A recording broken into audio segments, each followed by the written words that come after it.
প্রিয় দর্শকবৃন্দ, আজকের গল্পের শিরোনাম রাত 12:20 অজানা সত্য।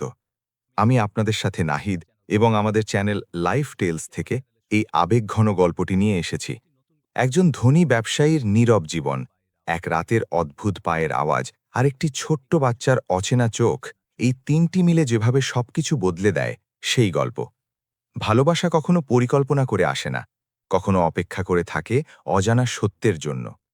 এখন গল্পটি শুরু করা যাক। চলুন গল্পে প্রবেশ করি। রাত তখন 12:20, যখন সৌরভ রায় সেই একই সপ্তাহে তৃতীয়বারের মতো লাইব্রেরির আলো জ্বলতে দেখল। সে বরাবরের মতোই রাত পর্যন্ত কাজ করছিল। নিউ টাউনের ভিলাটি সেই সময় বিশাল ও নীরব ছিল, এবং সে এই নীরবতা পছন্দ করত। সে তার অফিস ঘরের অন্ধকার, ল্যাপটপে স্ক্রিন আর সেই সংখ্যাগুলোকে পছন্দ করত, যেগুলো কখনো মিথ্যে বলত না এবং তাকে হতাশও করত না। সংখ্যারা মরে যেত না, সংখ্যারা তাকে একা ফেলে যেত না। সে নরম, দ্রুত এবং প্রায় ওজনহীন পায়ের আওয়াজ শুনতে পেল। এগুলো নিরাপত্তারক্ষীর পায়ের আওয়াজ ছিল না। তাদের পা ফেলার শব্দ ছিল ধীর ও ভারী, সাথে চাবির ঝনঝন শব্দও থাকত। এটি আলাদা ছিল। সৌরভ কাগজপত্র থেকে নজর তুলল এবং লাইব্রেরির অর্ধেক খোলা দরজার দিকে তাকাল। একটি অবয়ব বারান্দা পার হয়ে গেল। এটি সোনালি ছিল। সে ধূসর রঙের ঘরের কাজের উর্দি পড়েছিল, কিন্তু সেই সময় তার ডিউটি শেষ হওয়ার পর 1.5 ঘন্টার বেশি সময় পার হয়ে গিয়েছিল। সৌরভ ভ্রু কুঁচকাল। সে তাকে হাতে ছোট একটি ব্যাগ নিয়ে পেছনের সিঁড়ির দিকে যেতে দেখল এবং পাশের দরজা দিয়ে অদৃশ্য হতে দেখল। সে কিছু সেকেন্ডের জন্য স্থির হয়ে রইল। প্রথম রাতে সে ভেবেছিল হয়তো সে কিছু ফেলে গেছে বা নিজের জিনিস নিতে ফিরে এসেছে, তাই বিষয়টিকে গুরুত্ব দেয়নি। কিন্তু এটি তৃতীয়বার ছিল, এবং এত গভীর রাতে এতটা তাড়াহুড়ো ও সাবধানতার সাথে যাচ্ছিল যেন কেউ তাকে দেখতে না পায়। সৌরভ ডেস্কের ফাইল বন্ধ করে দিল, উঠে দাঁড়াল এবং পাশের জানলার দিকে গেল, যা পেছনের গলির দিকে খুলত। সেখান থেকে সে রাস্তাটি দেখতে পেত যেখানে কর্মচারীরা তাদের যানবাহন রাখত। সোনালি ইতিপূর্বেই হলদে আলয় সেখানে পৌঁছে গিয়েছিল। সে নিজের ব্যাগটি বুকের ওপর আড়াআড়িভাবে ঝুলিয়ে রেখেছিল এবং রাস্তার দিকে দ্রুত হাঁটছিল, যেন সে ঠিক জানে তাকে কোথায় যেতে হবে। সৌরভ জানত না সে কেন এমনটা করল। কারো পিছু নেওয়া তার স্বভাব ছিল না। তার নিয়ম ছিল সেই সব জিনিস এড়িয়ে যাওয়া যেগুলোর প্রতি সরাসরি তার কোনো মাথা ব্যথা নেই। কিন্তু সেই রাতে কিছু একটা তাকে ডেস্কে ফেরার আগে থামিয়ে দিল। সে বাইরে বেরোল, নিজের গাড়ি নিয়ে নিউ টাউনের প্রায় খালি রাস্তায় নিরাপদ দূরত্ব বজায় রেখে তার পিছু নিল। সোনালি 4 ব্লক হেঁটে গিয়ে একটি লোকাল বাসে চড়ল, যা পূর্ব দিকে যাচ্ছিল। সৌরভ 20 মিনিট ধরে বাসটির পিছু নিল, যতক্ষণ না সে তাকে এমন এক বস্তিতে থামতে দেখল যা তার চেনা ছিল না। সোনালি নিচে নামল এবং একটি সরু গলি দিয়ে দ্রুত হাঁটতে লাগল, যেখানে ধূসর রঙের দেওয়াল আর ভাঙা ফুটপাতের মাঝে পুরনো গাছ জন্মেছিল। সে নামহীন একটি 3 তলা বাড়ির সামনে গিয়ে থামল। দোতলায় আলো জ্বলছিল। সৌরভ নিজের গাড়ি দূরে পার্ক করল এবং 15 মিনিট অপেক্ষা করল, হয়তো 20 মিনিট। তারপর সে তাকে বাইরে বেরোতে দেখল। সোনালি দাস এক ঘুমন্ত শিশুকে নিজের কোলে নিয়ে বাড়ি থেকে বাইরে এলো। একটি ছোট বাচ্চা, হয়তো 2 বছর বয়স, যার মাথা তার কাঁধের ওপর রাখা ছিল। সোনালি তাকে এতটা সহজভাবে ধরেছিল যেন সে এটি 1000 বার করেছে। এক মজবুত হাত পায়ের নিচে এবং অন্য হাত ঘাড়কে ভরসা দিয়ে সে বাস স্টপের দিকে হাঁটা শুরু করার আগে তাকে নিজের শাল দিয়ে জড়িয়ে নিল। সৌরভ একটুও নড়ল না। সেই ছবির মধ্যে এমন কিছু ছিল যা থেকে সে নিজের নজর সরাতে পারছিল না। এটি দয়া ছিল না, কোনো কর্মচারীর বাচ্চা আছে এটা নিয়ে কোনো অবাক হওয়ার বিষয়ও ছিল না। এতে তার কিছু যায় আসত না। এটি অন্য কিছু ছিল, এমন কিছু যার নাম সে এখনো দিতে পারছিল না। একটি অস্পষ্ট এবং অস্বস্তিকর অনুভূতি, যেমন ব্যবসায় যখন কেউ বুঝতে পারে যে তার কাছে এখনো এমন তথ্য নেই যা সব কিছু বদলে দেবে। সে সোনালির আগেই ভিলায় ফিরে এলো। সে নিজের ডেস্কে ফিরে বসল, ফাইল খুলল এবং সংখ্যাগুলোর দিকে তাকালো। কিন্তু এখন সে সেগুলো আর দেখতে পাচ্ছিল না। 3 দিন পর সৌরভ মাসিক কর্মী পর্যালোচনার জন্য কনফারেন্স রুমে তাড়াতাড়ি পৌঁছে গেল। এটি এমন কোনো প্রক্রিয়া ছিল না যাতে সে সাধারণত অংশ নিত। এটি পূজা সামলাত, যে 10 মাস ধরে বাড়ির মানব সম্পদ বিভাগের দেখাশোনা করছিল, যার দক্ষতাকে সৌরভ প্রশ্নাতীতভাবে প্রশংসা করত। কিন্তু সেদিন সে টেবিলের প্রধান আসনে গিয়ে বসল। পূজা মিত্র নিজের ফাইল, দামি পারফিউম এবং তার চিরাচরিত হাসির সাথে ভেতরে এলো। 33 বছর বয়স, কালো চুল পরিপাটি করে বাঁধা এবং ভাঁজহীন পোশাক। সৌরভ তার সাথে ২ বছর আগে একটি ব্যবসায়িক সভায় দেখা করেছিল। অনন্যার মৃত্যুর ৭ মাস পর সে সঠিক বিবেচনার সাথে কাছে এসেছিল। সঠিক সময়ে আসা এমন এক উপস্থিতি যা কিছুই চায় না, কিন্তু সবসময় পাশে থাকে। সে তাকে ভালোবাসত না, সে জানত না যে সে আর কাউকে ভালোবাসতে সক্ষম কিনা, কিন্তু সে তাকে সম্মান করত এবং সেটিকে বাগদান করার জন্য যথেষ্ট মনে করেছিল। আমরা রাতের শিফট দিয়ে শুরু করছি, পূজা ফাইল খুলতে খুলতে বলল। দুজন এমন আছে যারা কয়েক মাস ধরে তাদের বেরোনোর সময় অনিয়মিত। তাদের মধ্যে একজন সোনালী দাস। সৌরভ তার কথা শেষ হওয়ার আগেই বলল। পূজা তার দিকে তাকালো। হ্যাঁ, আপনার কাছে রিপোর্ট ছিল, তাই না? আপনি কি প্রস্তাব করছেন? তাকে বরখাস্ত করুন। ৩ জন প্রার্থী আছে যারা কোনো সমস্যা ছাড়াই তার ডিউটি কভার করতে পারবে। সৌরভ নিজের আঙুলের মাঝে পেন ঘোরালো। এটি তার একটি ভঙ্গি ছিল যখন সে এমন কিছু ভাবত যা সে অন্যকে দেখাতে চাইত না। আমাদের কাছে কি যুক্তি আছে? সময় লঙ্ঘন। সে নিজের ডিউটি শেষ হওয়ার আগেই পরিকল্পিতভাবে বেরিয়ে যায়। এতে তার কাজের মান প্রভাবিত হয়েছে। পূজা এক মুহূর্তের জন্য ইতস্তত করল। নথিপত্রে তো নেই, কিন্তু অনিয়ম নিজেই যথেষ্ট যুক্তি। সৌরভ ফাইল বন্ধ করে দিল। পরের পয়েন্টে চলুন। পূজা ৩ সেকেন্ড পর্যন্ত কিছু বলল না। এটি এমন এক নীরবতা ছিল যার মধ্যে একটা গুরুত্ব ছিল। সৌরভ, তার কণ্ঠস্বর ধীর হয়ে এলো, যেন কথাগুলো কাঁচের মতো স্বচ্ছ হয়ে গেছে। আমার কি এই মেয়েটির ব্যাপারে কিছু জানা উচিত? সে তার দিকে তাকালো। না, কারণ আপনি ১ সপ্তাহ ধরে তার সম্পর্কে এমন সব কথা জিজ্ঞাসা করছেন যাতে আপনার সাধারণত কোনো আগ্রহ থাকে না। সৌরভ উত্তর দিল, আমি ১ সপ্তাহ ধরে এই বাড়ির কর্মচারীদের প্রতি অধিক সতর্ক হয়েছি। এটি এক বিষয় নয়। পূজা ধীরে ধীরে মাথা নাড়ল, যা স্বীকৃতি ছিল না, বরং একটি রেকর্ড রাখা ছিল। অবশ্যই সৌরভ তাকে ভালো করে জানত। সে জানত যে যখন কিছু তার পরিকল্পনা অনুযায়ী হয় না, তখন সে কিভাবে নিজের ঠোঁট কামড়াত, এবং সে এটাও জানত যে সে সেই সব জিনিসকে কিভাবে সামলাত যা সে এখনও নিয়ন্ত্রণ করতে পারত না। ঠিক যেন বাঁধের পেছনে আটকে থাকা জল, যা সঠিক সময়ে ভেঙে পড়ার অপেক্ষায় থাকে। সেই সন্ধ্যায় সৌরভ নিজের সহকারীকে ডাকল। আমার সোনালী দাসের পুরো রেকর্ড চাই। নাইট শিফটের ঘরের কাজের কর্মী। কখন চাই? আজ রাতেই। রেকর্ড সন্ধ্যা ৭টায় চলে এলো। সৌরভ তার অফিস ঘরে একা সেটি পড়ল। ২৭ বছর বয়স, বর্ধমানের বাসিন্দা। কলেজে পড়েনি, ১২ পাস। রায়ভিলায় ৪ বছর ধরে কাজ করছে। গত বছর পর্যন্ত ত্রুটিহীন ইতিহাস। কোনো অপ্রীতিকর ঘটনা নথিবদ্ধ নেই, কোনো সতর্কতা দেওয়া হয়নি। রেকর্ডের শুরুতে একটি আইডি কার্ডের ছবি ছিল। এক গম্ভীর মুখোমুখি মেয়ে, কালো চুল, চোখ ক্যামেরার দিকে, এক ধরনের শান্ত ক্লান্তির সাথে তাকিয়ে আছে। রেকর্ডের শেষে পারিবারিক দায়িত্বের ক্ষেত্রে একটি লাইন ছিল, যা কেউ ছোট ছোট অক্ষরে হাতে লিখেছিল। একটি নাবালক সন্তান, আদিত্য দাস, ২ বছর। সৌরভ রেকর্ড বন্ধ করে দিল। ১ গ্লাস জল নিল, জানলার কাছে গেল। রাতের শহরটি ছিল আলোর গালিচার মতো, যা নজর যতদূর যায় ততদূর ছড়িয়েছিল। সে কিছুক্ষণ সেখানে দাঁড়িয়ে ভাবল, যদিও সে এটা বলতে পারত না যে সে ঠিক কি ভাবছিল। সেই ছবির কথা ভাবছিল, যেখানে সোনালী বাচ্চাটিকে নিজের কোলে নিয়ে বাড়ি থেকে বাইরে বেরোচ্ছিল। এটি ভাবছিল যে রাত ১টার সময় এমন এক বস্তিতে যা তার অচেনা, সেখানে ২৭ বছরের এক মহিলা নিজের বাচ্চাকে অন্ধকার রাস্তায় নিয়ে যাচ্ছে, কারণ তার কাছে অন্য কোনো বিকল্প ছিল না। সে অনন্যার কথা ভাবছিল, যে নিঃসন্তান অবস্থায় মারা গিয়েছিল, এবং নিজের কথা ভাবছিল, যার কাছে নিজের জন্য একটি ৬,০০০ বর্গমিটারের ভিলা ছিল। সে ভাবছিল যে সেই অনুভূতি, যার নাম সে জানত না, সেটি আগেও সেখানে ছিল। ২ বছর আগে হাসপাতালে যখন ডাক্তার তাকে বলেছিল যে আর কিছু করার নেই। সেই অসম্পূর্ণ তথ্য পাওয়ার অনুভূতি, যা মৌলিক কিছু বদলে দেয়। যদিও সে এখনও বুঝতে পারছে না যে কি এবং কিভাবে। সে জানত না যে সে কি খুঁজছে। সে জানত না সে কি আশা করছে। সে শুধু এতটুকু জানত যে সেই অনুভূতি মিলিয়ে যায়নি, এবং সৌরভ রায় এমন জিনিস পছন্দ করত না যার সে নাম দিতে পারে না। সে মাঝরাত পর্যন্ত জানলার পাশে দাঁড়িয়ে রইল। সে যখন শেষ পর্যন্ত বিছানায় গেল, তখনও শহরটি ঝকঝক করছিল, এবং সে অনেক সময় পর প্রথমবার চোখ বন্ধ করার আগে ব্যবসা নিয়ে ভাবল না। সে সেই চোখগুলোর কথা ভাবল যা সে এখনও দেখেনি, সেই চোখগুলো যা একে অপরকে চিনত। পরের মঙ্গলবার সৌরভ স্বাভাবিক সময়ের আগে ভিলায় পৌঁছে গেল। সকাল ১০টা ছিল যখন সে পেছনের বাগানে আওয়াজ শুনতে পেল। একজন প্রাপ্তবয়স্কের গলা, এবং একটি ছোট তীক্ষ্ণ গলা।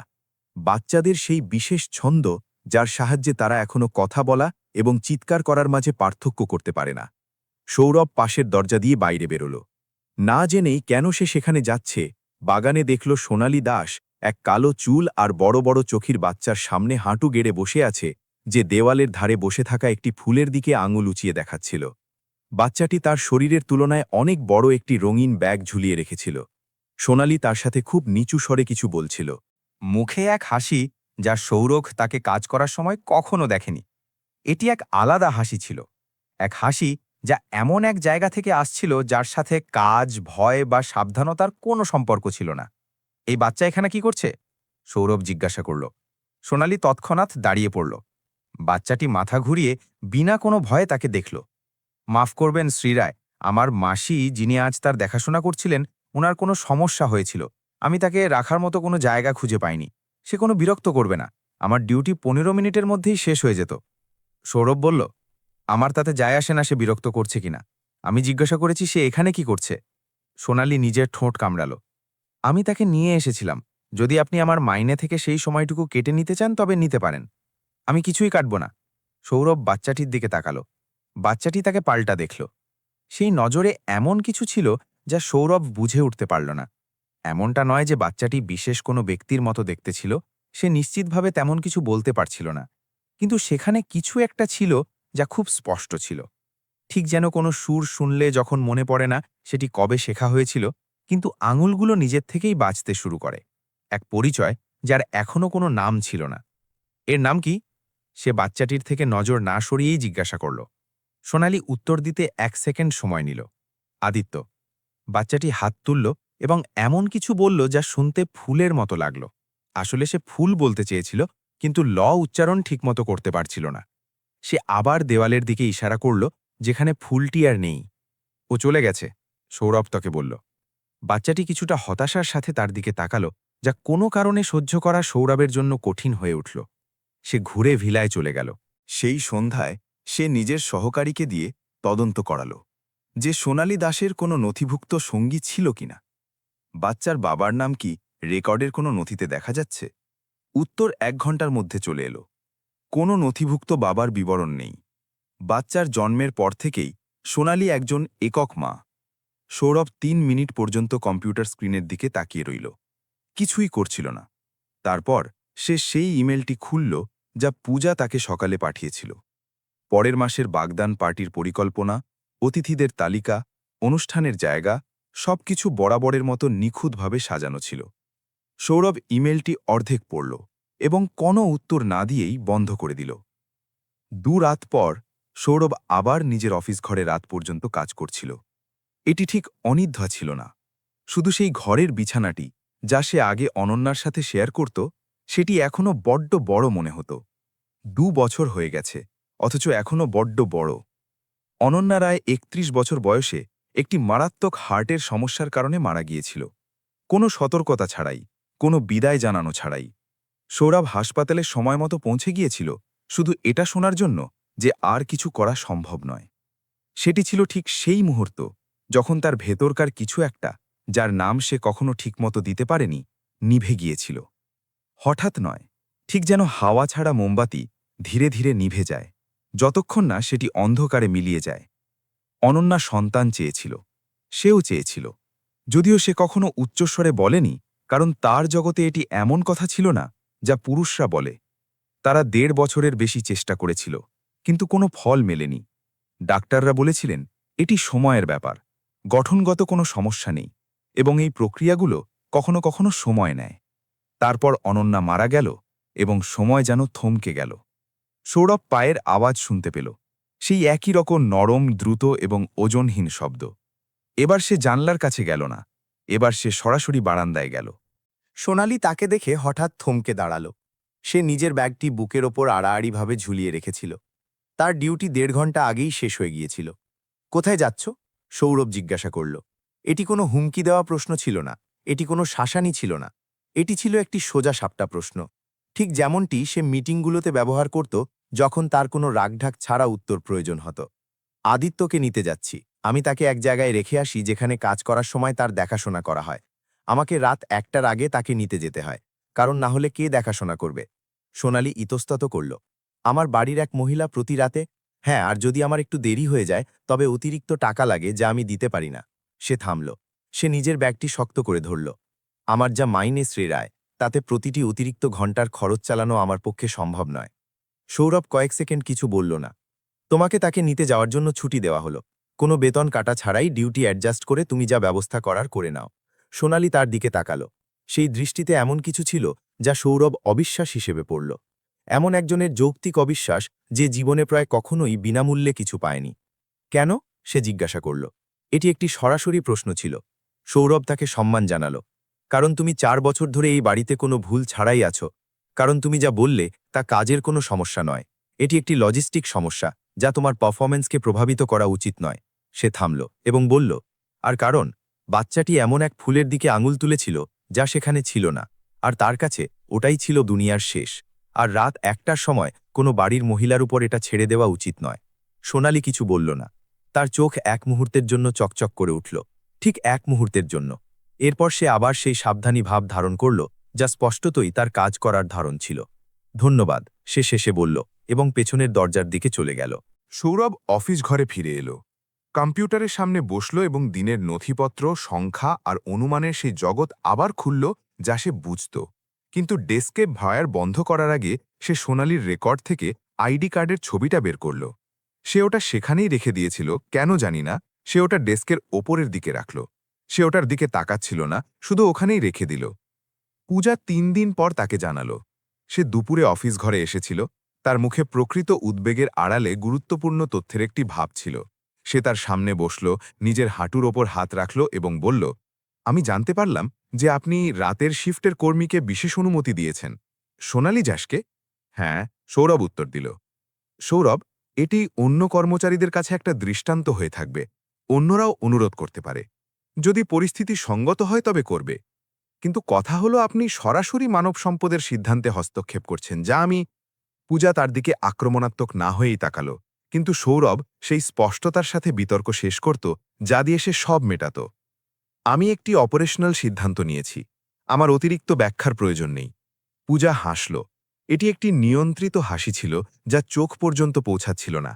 অবশ্যই, সে উঠে দাঁড়াল, নিজের ফাইল নিল। শুধু আমার মনে হয় এই জিনিসগুলো ব্যক্তিগতভাবে জড়িয়ে না পড়ে সামলানোর আরও ভালো উপায় আছে। আমি এটা মনে রাখব। পূজা বাইরে চলে গেল। সৌরভ নিজের আঙুলের মাঝে পেন ঘোরাল। সেই রাতে সোনালি যখন 12:20 বাইরে যাওয়ার জন্য বারান্দা দিয়ে যাচ্ছিল, সৌরভ অফিস ঘরে ছিল না। সে পেছনের রান্নাঘরে ছিল, যা পাশের দরজার কাছেই। সে এক গ্লাস জল খাচ্ছিল, যার আসলে তার প্রয়োজন ছিল না। সে তাকে যেতে শুনল। সে বাইরে বেরোল না, কিন্তু সে লক্ষ্য করল এবং সে জানত না যে এটা নিয়ে কি করবে, যে অনেক সময় পর প্রথমবার সে এমন কিছুর ওপর নজর দিচ্ছে যার সাথে ব্যবসা, সংখ্যা বা অনন্যার অনুপস্থিতির মৃত ওজনের কোনো সম্পর্ক নেই। সে 27 বছরের এক মহিলার ওপর নজর দিচ্ছিল, যে রাত 1টার সময় নিজের ঘুমন্ত বাচ্চাকে নিয়ে যাচ্ছিল, এবং সেই ছোট গভীর চোখগুলোর ওপর যা বাগান থেকে তাকে ভয়হীনভাবে দেখেছিল। সৌরভ এখনও জানত না যে দুনিয়ার সব জিনিসের মধ্যে এটাই কেন তাকে কাজ করতে দিচ্ছিল না। বুধবার সকালে পূজার হস্তক্ষেপ শুরু হলো। যখন সৌরভ নতুন প্রজেক্টের চুক্তি পর্যালোচনার জন্য মিটিং রুমে পৌঁছাল, সে পূজাকে আগে থেকেই টেবিলের ওপর 2টি ফাইল নিয়ে বসে থাকতে দেখল। তার মুখে এমন এক ভাব ছিল যা সৌরভ সঙ্গে সঙ্গে চিনে নিল। সে দীর্ঘ সময় ধরে কিছু প্রস্তুতি নিয়েছিল। শুরু করার আগে আমার আপনার সাথে কথা আছে, সে বলল। বলো। পূজা ওপরের ফাইলটি খুলল। সে 3টি প্রিন্ট করা কাগজ বের করে তার সামনে রাখল। এগুলো শিফটের রিপোর্ট ছিল। সৌরভ সেগুলো কোনো তাড়াহুড়ো ছাড়াই পড়ল। তাড়াতাড়ি বেরিয়ে যাওয়ার রেকর্ড, সে বলল। গত 2 মাসে 15 বার। সেই একই কর্মচারী। আমি জানি, আমি তাকে অনুমতি দিয়েছি। আপনার দেওয়া অনুমতি অভ্যন্তরীণ নিয়মকে সমর্থন করে না। যখন অন্য কর্মচারীরা এটা জানবে, তখন আমরা আরও 9 জন লোকের থেকে একই ধরনের অনুরোধ পাব, যাদের বাচ্চা বা পারিবারিক দায়িত্ব আছে, এবং আমরা তাদের সবাইকে অনুমোদন দিতে পারব না। আমাদের চুক্তিতে সংশোধন করতে হবে, যাতে অন্তত 3 মাস লাগবে। সৌরভ রিপোর্টগুলোর দিকে তাকাল। সেই 9 জনের মধ্যে কি কেউ 4 বছর ধরে নিখুঁত রেকর্ডের সাথে কাজ করছে? সেটা বড় কথা নয়। আমার জন্য ওটাই বড় কথা। পূজা একটু চেয়ারে হেলান দিয়ে মুছল। সে নিজের সুর বদলে নিল, একটু ধীর এবং ব্যক্তিগত করে তুলল। সে সৌরভের দিকে তাকানোর অপেক্ষা করল। আমি তোমাকে গতকাল থেকে চিনি না। আমি জানি যখন কিছু তোমাকে বিচলিত করে, আর 2 সপ্তাহ ধরে কিছু একটা তোমাকে বিচলিত করছে। সৌরভ কিছু না বলে তাকে দেখল। সে চালিয়ে গেল। আমি তোমাকে মানব সম্পদ কোঅর্ডিনেটর হিসেবে বলছি না। আমি তোমাকে সেই নারী হিসেবে বলছি যে 5 মাস পর তোমাকে বিয়ে করতে চলেছে। যদি তোমার কিছু জানার থাকে তবে আমি চাইব তুমি আমাকে বলো। এটি একটি চতুর চাল ছিল। সৌরভ সেই চালের বুদ্ধিমত্তা চিনতে পারল, যদিও সে তা প্রত্যাখ্যান করল। আমার কিছু জানার প্রয়োজন নেই, সে বলল। একজন দক্ষ কর্মচারী আছে যার একটি বাচ্চা এবং একটি জটিল লজিস্টিক পরিস্থিতি আছে, আর আমি যোগ্য কর্মী না হারানোর জন্য একটি অপারেশনাল সিদ্ধান্ত নিয়েছি। সে রিপোর্টগুলো বন্ধ করে তাকে ফেরত দিল। যদি নিয়ম আনুষ্ঠানিক করার জন্য আপডেট করার প্রয়োজন হয় তবে আপডেট করো। তার জন্য তোমার কাছে লিগ্যাল টিম আছে। পূজা কাগজগুলো নিল, মাথা নাড়ল এবং হাসল। ঠিক আছে, আমি সামলে নেব। কিন্তু ফাইল তোলার সময় সে খুব নিচু স্বরে একটি শেষ কথা বলল, যেন সে মনে মনে ভাবছিল, আশা করি এটি এমন কোনো ভুল হবে না যেখান থেকে পরে আর ফেরা যাবে না। সৌরভ কোনো জবাব দিল না। সৌরভ সেটা দেখল না, যা সেই সন্ধ্যায় ঘটল। পূজা রাতের শিফটের কোঅর্ডিনেটর মালবিকা সেনকে নিজের অফিসে ডাকল। মালবিকা 42 বছরের এক মহিলা, যে ভিলায় 7 বছর ধরেছিল, এবং সে পুরোপুরি বুঝত যে সেই জায়গার বাস্তব ক্ষমতা কিভাবে কাজ করে, যা সবসময় অর্গানাইজেশন চার্টের সাথে মেলে না। আমি চাই আপনি এখন থেকে সোনালী দাসের প্রতিটি অনিয়ম নথিবদ্ধ করুন, পূজা তাকে বলল। সবকিছু। যদি সে 3 মিনিট দেরি করে আসে, যদি কোনো জায়গা পরিষ্কার না থাকে, যদি সে ডিউটির সময় ফোন ব্যবহার করে, সবকিছু। মালবিকা তাকে দেখল। উনি শ্রীরয়ের থেকে নির্দেশ পেয়েছেন। উনি আমার থেকে নির্দেশ পেয়েছেন, আর আমি এই বিভাগ পরিচালনা করি। মালবিকা আর কোনো প্রশ্ন না করে মাথা নাড়ল। পূজা তাকে আসল কারণ বলেনি। আসল কারণটি ছিল এমন কিছু যা পূজা 1 বছরের বেশি সময় ধরে বয়ে বেড়াচ্ছিল। এমন কিছু যা চাপা দেওয়ার জন্য সে টাকা দিয়েছিল, আর যেটা সৌরভ সোনালী দাস সম্পর্কে প্রশ্ন করা শুরু করার পর থেকেই ফাঁস হয়ে যাওয়ার ভয় দেখাচ্ছিল। সে বাচ্চাটির অস্তিত্ব সৌরভের আগে থেকেই জানত। সে 10 মাস আগে জানতে পেরেছিল, যখন সে ভিলার সমস্ত কর্মচারীর রেকর্ড পর্যালোচনা করেছিল। সে আদিত্য দাস, 2 বছর, নাম পড়েছিল, এবং তারপর সে সেটাই করেছিল যা সে প্রতিটি ঝুঁকির তথ্যের সাথে করত। সে সেটিকে মূল্যায়ন করেছিল এবং ঠিক করেছিল যে যতক্ষণ সোনালী দাস নিজের সীমার মধ্যে থাকবে ততক্ষণ ভয় পাওয়ার কিছু নেই। কিন্তু সৌরভ এখন উদাসীন থাকা বন্ধ করছিল, আর এটিই সবকিছু বদলে দিল। সোনালী 5 দিন পর পর্যন্ত পূজার নির্দেশের কথা জানতে পারেনি। যখন মালবিকা তাকে শিফটের শুরুতে একপাশে ডেকে নিয়ে দৃশ্যমান অস্থিতির সাথে জানালো যে তাকে সোনালীর কাজ সাধারণের চেয়ে বেশি খুঁটিয়ে নথিবদ্ধ করার নির্দেশ দেওয়া হয়েছে। কেন? সোনালী জিজ্ঞাসা করল। আমাকে কোনো কারণ বলা হয়নি। সোনালী চুপ রইল। এটা বোঝা কঠিন ছিল না যে এটা কোথা থেকে আসছিল। 10 মাসে পূজা মিত্র তার সাথে সরাসরি কখনো কথা বলেনি, কিন্তু সোনালী তাকে যথেষ্ট দেখেছিল এটা বোঝার জন্য যে সেই মহিলা কোনো কিছু ভাগ্যের উপর ছেড়ে দেয় না। সেই রাতে সে আগের চেয়ে অনেক বেশি সতর্কভাবে কাজ করল। যে জায়গাগুলো সে সাধারণত একবার পরীক্ষা করত, সেগুলো সে 2 বার করে দেখল। শিফট শেষ হবার 15 মিনিট আগেই সে টাইম কার্ড পাঞ্চ করার জায়গায় পৌঁছে গেল। যদিও আদিত্য সেই দেখাশোনা করা মহিলার বাড়িতে আগে থেকেই 50 মিনিট ধরে অপেক্ষা করছিল, এবং মহিলা তাকে ফোনে 2টি মেসেজ পাঠিয়েছিলেন। সে 12:20 বেরোল, দ্রুত হাঁটল। নিউটাউনের রাতের ঠান্ডা ছিল শুকনো ও তীব্র। সে জানত না যে সেই রাতে সৌরভ আবার অফিস ঘরে ছিল, এবং সে তাকে বেরোতে শুনে জানলার কাছে গেল। সে তাকে পেছনের গলি দিয়ে দূরে চলে যেতে দেখল। সে দেখল সে কিভাবে নিজের ব্যাগ শক্ত করে ধরে বাসস্টপের দিকে দ্রুত হাঁটছিল। সে দেখল রাত কিভাবে তাকে রাস্তার শেষে গিলে নিল, এবং সে সেখানে জানলার কাছে দাঁড়িয়ে রইল যতক্ষণ সময় সে নিজেকে বোঝাতে পারল, তার চেয়েও বেশি দেরি পর্যন্ত। শুক্রবার সৌরভ পূজাকে একটি সংক্ষিপ্ত মিটিংয়ের জন্য ডাকল। কনফারেন্স রুমে নয়, নিজের অফিস ঘরে, যা ছিল তার নিজস্ব এলাকা, যেখানে কথাবার্তার নিয়ম আলাদা ছিল। আমি চাই আপনি মালবিকা সেনকে দেওয়া নির্দেশগুলো বাতিল করুন। পূজা চোখের পলক ফেলল না। আপনি কিভাবে জানলেন? তাতে কিছু যায় আসে না। আমি চাই আপনি সেগুলো আজই বাতিল করুন। সৌরভ, আমি আমার কাজ করছি। যদি পারফরম্যান্সের কোনো সমস্যা থাকে, কোনো পারফরম্যান্সের সমস্যা নেই। যা সমস্যা আছে তা হলো আপনার সিদ্ধান্তের। সে উঠে দাঁড়াল, জানলার কাছে গেল এবং তারপর তার দিকে ঘুরল। এই কর্মচারীর প্রতি আমার স্পষ্ট সমর্থন আছে। যদি তাকে আলাদাভাবে মূল্যায়ন করার কোনো বৈধ কারণ থাকে, তবে সেই কারণ আগে আমাকে দেখান। আপনি নিজের ইচ্ছামতো কাজ করবেন না। পূজা তাকে লম্বা সময় ধরে দেখল। ঠিক আছে, আমি আজ সন্ধ্যায় নির্দেশগুলো বাতিল করে দেব। ধন্যবাদ। পূজা উঠে দাঁড়াল, নিজের ফাইল নিল, দরজায় গিয়ে থামল। আমি কি আপনাকে ব্যক্তিগত কিছু জিজ্ঞাসা করতে পারি? করতে পারেন। আপনি কি সোনালী দাসকে আগে থেকে চেনেন? প্রশ্নটি সরাসরি ছিল এবং একটি প্রতিক্রিয়া উস্কে দেওয়ার জন্য করা হয়েছিল। সৌরভ বিষয়টিকে চিনতে পারল। না, সে বলল। পূজা মাথা নাড়ল। ঠিক আছে, সে বাইরে চলে গেল। সৌরভ অফিস ঘরে একা রয়ে গেল। সে 1 মিনিট পর্যন্ত নিজের আঙুলের মাঝে পেন ঘোরাল। সে তাকে আগে থেকে চিনত না, এটি সত্যি ছিল, কিন্তু এমন কিছু ছিল যা সে জানত এবং যা সে বুঝিয়ে বলতে পারছিল না। সেই দৃষ্টি, বাগানের সেই বাচ্চার গভীর ও শান্ত চোখ, যারা তাকে ভয়হীনভাবে দেখেছিল, যেন তারা তাকে এমন কোনো জায়গা থেকে চেনে যা তাদের কারোরই এখন মনে নেই।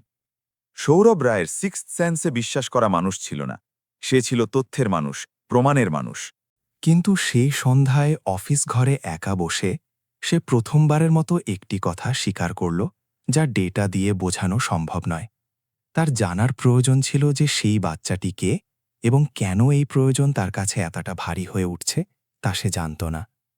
সে উঠল এবং বইয়ের তাকের দিকে গেল, যা পুরো পেছনের দেয়াল জুড়ে ছিল। কিছু আর্কিটেকচারের বইয়ের পেছনে, যা সে কখনো খোলেনি, সেখানে একটি ছোট ফটো ফ্রেম ছিল।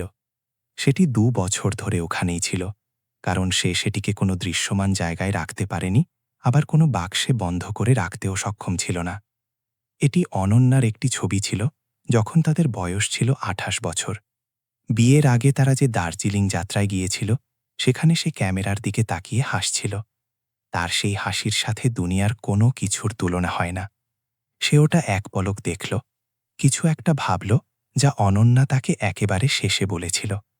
যখন ডাক্তাররা সম্ভব্য তার সময় নিয়ে কথা বলছিল, সে তাকে এক শান্তির সাথে বলেছিল, যা সৌরভের কাছে অসম্ভব মনে হয়েছিল।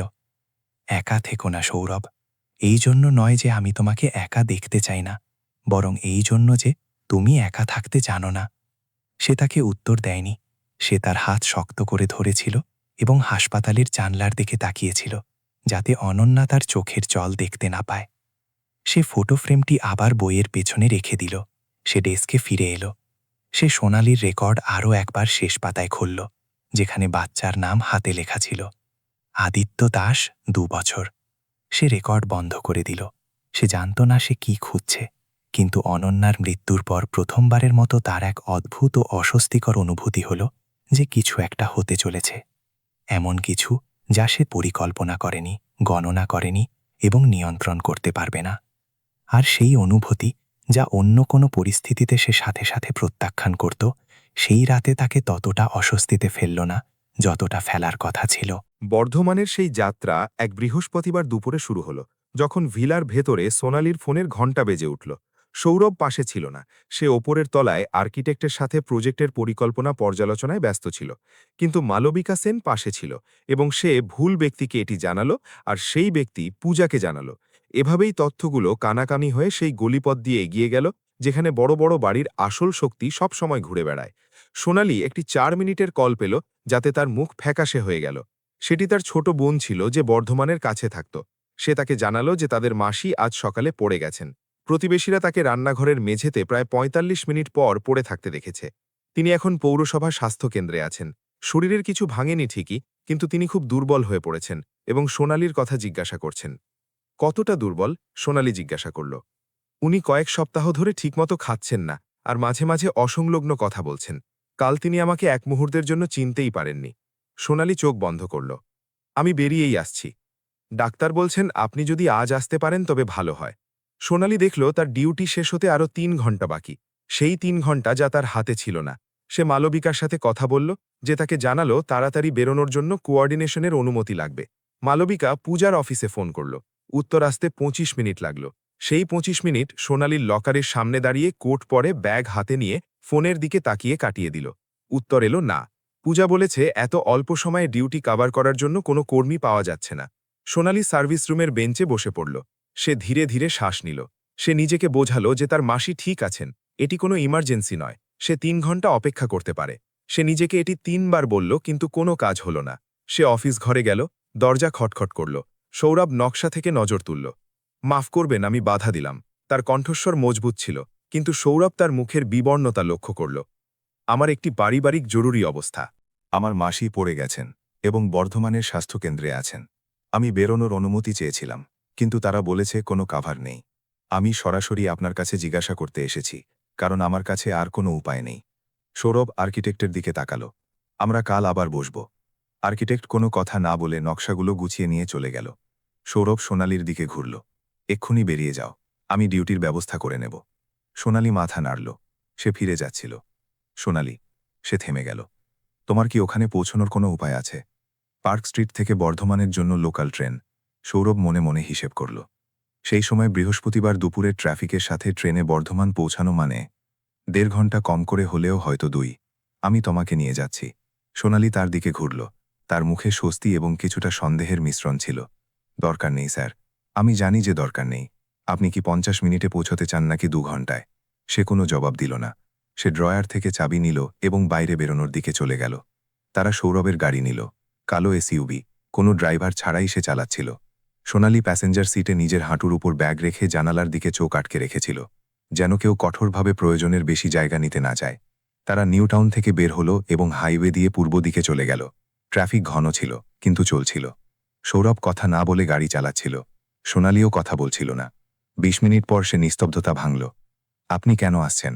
কারণ আমি রাস্তা জানি। আর কারণ আপনি ১৫ মিনিট ধরে ওই ব্যাগটাকে এমনভাবে আঁকড়ে ধরে আছেন, যেন আপনি নিজের দুশ্চিন্তাকেও চেপে ধরতে চান। সোনালি নিচের দিকে তাকালো। ধীরে ধীরে ব্যাগটা ছাড়ল এবং সেটা পেছনের সিটে রেখে দিল। আমার মা সেই ৭২ বছরের, সে বলল। আমার বাবার মৃত্যুর পর থেকে তিনি একাই থাকেন। আমি তাকে হাজারবার বলেছি যে তিনি যেন আমার সাথে থাকতে চলে আসেন, কিন্তু তিনি চান না। তিনি বলেন যে তিনি ওই বাড়িতেই জন্মেছেন আর ওই বাড়িতেই মরবেন। সৌরভ কিছু বলল না।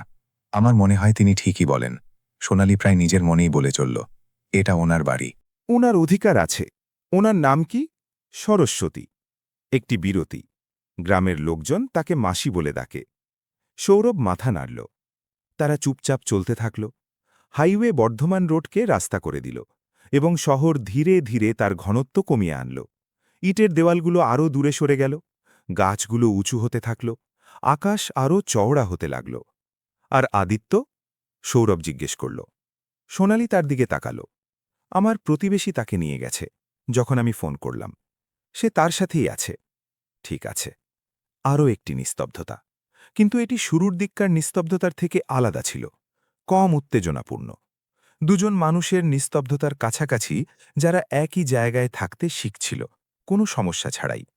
আপনি কি বর্ধমানকে চেনেন? সোনালি জিজ্ঞেস করল। কখনো যাইনি। এটা সুন্দর। যখন আমি ছোট ছিলাম তখন সুন্দর ছিল, এখন বেশি ধূসর। কিন্তু আমার মাসি বলেন যে এটি আগের মতোই আছে। তারা সন্ধে ৬:৩০টায় পৌরসভা স্বাস্থ্যকেন্দ্রে পৌঁছাল। এটি সাদা রঙের দেওয়ালের একটি ভবন ছিল, যার ওয়েটিং রুমে নীল রঙের প্লাস্টিকের চেয়ার ছিল এবং জীবাণুনাশকের গন্ধ ছিল, যা সৌরভ তৎক্ষণাৎ চিনতে পারল। এটি পৃথিবীর সব হাসপাতালের সেই একই গন্ধ ছিল, যা সামাজিক, অর্থনৈতিক স্তর বা দেশের সাথে বদলায় না। সোনালি দৌড়াতে দৌড়াতে ভেতরে গেল। সৌরভ ওয়েটিং রুমে অপেক্ষা করতে লাগল। সে সেখানে ৫০ মিনিট ছিল। সে দেওয়ালে লাগানো জ্বর প্রতিরোধের একটি পোস্টার দুবার পড়ল। সে একটি প্লাস্টিকের গ্লাসে জল খেল, যা একজন নার্স তাকে দিয়েছিল, যিনি রোগীদের পরিবারের সদস্যদের জন্য সংরক্ষিত সহানুভূতির সাথে হাসলেন। সে তাকে সংশোধন করল না। যখন সোনালি বাইরে এলো, তখন তার চোখ ভেজা ছিল, কিন্তু সে শান্ত ছিল। তিনি ঠিক আছেন। ব্লাড প্রেশারের সমস্যা ছিল। ডাক্তাররা বলছেন যে ওনার বিশ্রাম এবং ওষুধের সামঞ্জস্য করা দরকার। সে দীর্ঘশ্বাস ছাড়ল। আমাকে নিয়ে আসার জন্য ধন্যবাদ। তিনি কি নিজের বাড়িতে যেতে পারবেন নাকি ভর্তি থাকবেন? তিনি নিজের বাড়িতেই যাচ্ছেন। আমার বোন তাকে এখনই নিয়ে যাচ্ছে। সৌরভ মাথা নাড়ল। আপনি কি তাকে দেখতে চান? প্রশ্নটি তাকে চমকে দিল। দরকার নেই। আপনি কি চান? সে বরাবরের মতোই সেই শান্ত সোজাসাপটা ভঙ্গিতে পুনরাবৃত্তি করল। সোনালি দ্বিধাগ্রস্ত হল। এটি এমন এক দ্বিধা ছিল যার অনেক স্তর ছিল, এবং সৌরভ সেটি অনুভব করল, যদিও সে জানত না যে সেগুলো কি ছিল। আমার মনে হয় না এটা ভালো কোনো চিন্তা হবে, সে অবশেষে বলল। ঠিক আছে, আপনি যখন চাইবেন আমরা চলব। সোনালি তার মাসিকে বিদায় জানাতে গেল। সৌরভ গাড়ির পাশে অপেক্ষা করছিল। সন্ধ্যা ৭:১০ বেজেছিল। বর্ধমানের সন্ধ্যার আলো ছিল কমলা এবং আনুভূমিক, সেই ধরনের আলো যা প্রতিটি জিনিসকে তার আসল অবস্থার চেয়ে বেশি শান্ত দেখায়। পৌরসভা মিচু ছাদগুলোর ওপর থেকে সৌরভ মাঠগুলো দেখতে পাচ্ছিল, এবং মাঠের ওপারে সেই শহরের ধূসর চিহ্ন যাকে সে পেছনে ফেলে এসেছে। সে অনন্যার কথা ভাবল। সে সেই শান্তির মুহূর্তগুলোতে ভাবত যার সে খোঁজ করত না, কিন্তু যা কখনো কখনো সে পেয়ে যেত। অনন্যা বলতো যে বর্ধমান সুন্দর ছিল। সে গাড়ি থেকে নেমে কিছুটা হাঁটত। সে সেই কমলা আলোর একটি ছবি তুলত। সে মাঠগুলোর নাম জিজ্ঞেস করত। সৌরভ ফোন বের করল না। যখন সোনালি ফিরল, তখন তার চোখ শুকনো ছিল, কিন্তু তার মুখে সেই ভাব ছিল যা সে চিনতে শুরু করেছিল, যা মনের ভেতরে খুব গভীর কিছু চেপে রেখে কাজ করতে বাধ্য হতো। তৈরি, সে বলল। তারা গাড়িতে উঠে পড়ল। সৌরভ গাড়ি চালাল। ফেরার অর্ধেক পথে সোনালি ঘুমিয়ে পড়ল। হঠাৎ করে নয়, বরং ধীরে ধীরে তার মাথা জানালার কাছে ঠেকে গেল। সৌরভ তার নিঃশ্বাসের পরিবর্তন থেকে সেটি অনুভব করল। সে বাকি রাস্তা চুপচাপ গাড়ি চালাল, আগের চেয়ে বেশি সাবধানে, গতিরোধকগুলোর ওপর দিয়ে, যেন শব্দ কিছু ভেঙে দিতে পারে। সে তাকে তার বাড়ির কাছের বাস স্টপে নামিয়ে দিল, যেখানে সে তাকে নামাতে বলেছিল। যখন সে গাড়ি থেকে নামল, তখন সোনালি খোলা জানালা দিয়ে তার দিকে তাকাল। ধন্যবাদ, সে বলল। এটি একজন কর্মচারীর বিনম্র ধন্যবাদ ছিল না। এটি অন্য কিছু ছিল। নিজের খেয়াল রাখবেন, সে বলল, এবং কথাবার্তা অন্য কোনো মোড় নেওয়ার আগেই গাড়ি চালিয়ে দিল, যা তারা দুজনেই এখনও সামলাতে জানত না। সৌরভ সেই সময় এটা জানত না যে পূজা তার পিছু করিয়েছিল। সে সরাসরি নয়, বরং সান্ধ্যকালীন নিরাপত্তা গার্ড রতন কাকাকে ফোন করেছিল এবং তাকে এটা নিশ্চিত করতে অনুরোধ করেছিল যে সৌরভ কোন সময় বেরিয়েছিল এবং কার সাথে। রতন কাকা তাকে বলল তিনি 4:50 নৈশকালীন শিফটের কর্মীর সাথে পূর্ব দিকে গিয়েছিলেন। পূজা এটি চুপচাপ শুনল। সে বলল ধন্যবাদ, ফোন কেটে দিল। সে তার অফিসে ফোন হাতে নিয়ে এক মুহূর্তের জন্য থামল। তারপর সে একটি নম্বর ডায়াল করল, যা সে এমন একটি নামে সেভ করে রেখেছিল যা আসল নাম নয়। যখন উত্তর এলো, তখন সে 3টি শব্দ বলল, আমার একটি উপকার চাই। আর একটি খেলার প্রথম ঘুঁটি চালিত হল, যা সৌরভ এখনও জানত না যে সে খেলছে। মাটির ঘর। সৌরভ বর্ধমানে ফিরে যাওয়ার পরিকল্পনা করেনি। এটি মঙ্গলবার দুপুর ছিল।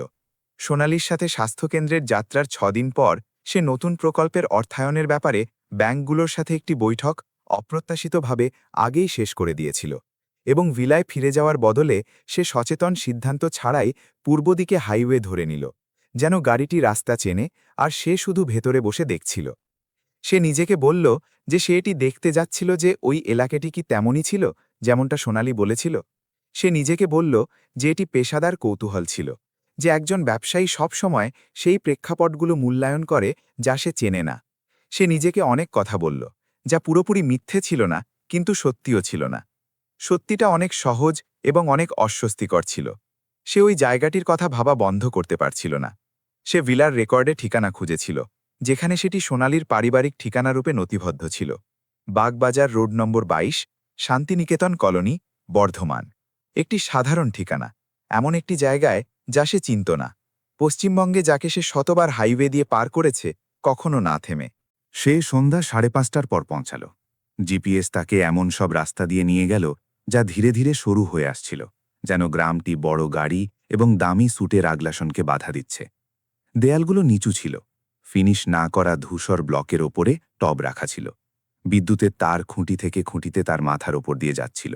রোদে ঘুমিয়ে থাকা কুকুরগুলো গাড়ি যাওয়ার সাথে সাথে মাথা তুলছিল এবং কোনো তাড়া ছাড়াই আবার শুয়ে পড়ছিল। সে কাঁচা রাস্তায় এমন একটি নম্বরের সামনে পার্ক করল যা রেকর্ডের সাথে মিলে যাচ্ছিল। বাড়িটি ঠিক তেমনই ছিল যেমনটা সোনালি তাকে কিছু না বলেও বর্ণনা করেছিল।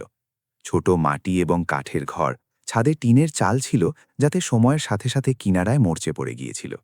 একটি নিচু পাথরের দেয়াল সামনের অংশটিকে একটি ধাতব গেট দিয়ে আলাদা করেছিল, যাকে কেউ অনেক আগে নীল রং করেছিল। ছোট বাগানে বাগানের চেয়ে বেশি মাটি ছিল। একটি জবা গাছ ছিল যা কারো যত্ন ছাড়াই বেড়ে উঠছিল, লাল এবং চমৎকার, নিজের চারপাশের সমস্ত সাধারণতা থেকে পুরোপুরি বেখবর। সৌরভ গাড়িতে বসে থাকল। সে জানত না যে সে কি আশা করেছিল। হয়তো এটি নিশ্চিত করা যে জায়গাটি তেমনই ছিল যেমনটি সে কল্পনা করেছিল। হয়তো এটি যে বাস্তবতা তার মাথায় এমন কিছু বন্ধ করার জন্য যথেষ্ট হবে যা বন্ধ হচ্ছিল না। কিন্তু তখনই সে দরজা খুলতে দেখল। সোনালি ছোট বাগানে আদিত্যের হাত ধরে বাইরে এলো। বাচ্চাটির কাছে একটি নীল রবারের বল ছিল এবং সে 2 বছরের বাচ্চাদের সেই বিশেষ অস্থিরতার সাথে হাঁটছিল যারা এখনও অভিকর্ষের সাথে মানিয়ে নিচ্ছে। সোনালি তাকে ছেড়ে দিল এবং সে সরাসরি জবা গাছের দিকে গেল। সে তার সামনে থামল এবং ফুলগুলোকে এত গম্ভীরভাবে ছুঁল যেন মনে হলো যেন সে কোনো খুব গুরুত্বপূর্ণ সিদ্ধান্ত নিচ্ছে। সৌরভ একটুও নড়ল না। সে তাদের গাড়ি থেকে 1 মিনিট পর্যন্ত দেখল, যা অনেক দীর্ঘ মনে হল। সোনালি তাকে এখনও দেখেনি। সে রাস্তার দিকে পিঠ করে আদিত্যের কাছে ঝুঁকেছিল, তাকে ফুলগুলোর ব্যাপারে কিছু বলছিল। বাচ্চাটি গাছের দিকে কিছু একটা ইশারা করল। সে মাথা নাড়ল। সে আবার ইশারা করল। সে আবার সেই অসীম ধৈর্যের সাথে মাথা নাড়ল, যেন কেউ 100 বার একই কথা পুনরাবৃত্তি করতে পারে, নিজের সুর না বদলে। এটি এত সাধারণ এবং নিজের মধ্যে এত পূর্ণ একটি দৃশ্য ছিল যে সৌরভ এমন কিছু অনুভব করল যা সে দীর্ঘ সময় অনুভব করেনি। এটি একটি তীব্র সচেতনতা যে সে এমন কিছু দেখছে যা তার সাথে সম্পর্কিত নয় এবং তবুও ভেতর থেকে তাকে টেনে ধরছে, এমন এক শক্তির সাথে যার নাম সে জানত না। তারপর আদিত্য মাথা ঘোরাল। সে তাকে দেখল। বাচ্চাটি তাকে বাগান থেকে নিজের সেই গভীর এবং শান্ত চোখে দেখল, কোনো অবাক হওয়া ছাড়া, কোনো ভয় ছাড়া, যেন সে এমন কারো অপেক্ষা করছিল যে শেষ পর্যন্ত এসেছে। সে ধীরে ধীরে হাত তুলল এবং তাকে নাড়াল, একটি ছোট, অপটু অথচ পুরোপুরি গম্ভীর নমস্কার। সৌরভ তৎক্ষণাৎ জবাব দিল না। তারপর সেও হাত তুলল। সোনালি তার ছেলের দৃষ্টির দিকে তাকালো এবং তাকে দেখল। সে ঝটকা দিয়ে উঠে দাঁড়াল। তার মুখে 2 সেকেন্ডে অনেকগুলো ভাব খেলে গেল, বিস্ময়, ঘাবড়ে যাওয়া, ভয়ের মতো কিছু। আর তারপর সেই সংযমের মুখোশ যা সে সবসময় পরে থাকত যখন সে জানত না কি আশা করা যায়। সৌরভ গাড়ি থেকে নিচে নামল। শুভ সন্ধ্যা, সে রাস্তা থেকে বলল। শুভ সন্ধ্যা। সোনালির গলা সতর্ক ছিল। আমি জানতাম না যে আপনি আসছেন। আমিও না, সে বলল। আর এটি সত্যি ছিল। একটি সংক্ষিপ্ত নিস্তব্ধতা ছিল। আদিত্য অপেক্ষা করতে করতে বিরক্ত হয়ে গেল যে কেউ কিছু আকর্ষণীয় করবে, এবং সে বলটিকে পাথরের দেয়ালে গড়িয়ে দিল, যা সেটাকে বাঁকাভাবে ফিরিয়ে দিল, যাতে সে খুব সন্তুষ্ট মনে হল। সৌরভ বাচ্চাটিকে দেখল। তার চোখের গড়নে কিছু একটা ছিল, কপালে ভাঁজ পড়ার ধরনে কিছু একটা ছিল যখন সে কোনো জিনিসের ওপর মনোযোগ দিত।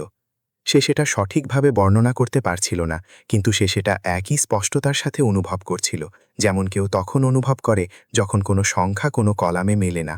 কিছু একটা মিলছে না, কিছু একটা হারানো আছে, এমন কিছু যা নিজের জায়গায় থাকা উচিত ছিল, এখনও আসেনি। আপনি শহরে কবে ফিরছেন? সোনালি তার নিস্তব্ধতা ভেঙে জিজ্ঞেস করল। আজ রাতে। সৌরভ তার দিকে তাকাল। আপনি? কাল সকালে তাড়াতাড়ি। আমার শিফট 10টায় শুরু হয়। ঠিক আছে। সে সেখানে আরও কিছুক্ষণ দাঁড়িয়ে থাকল।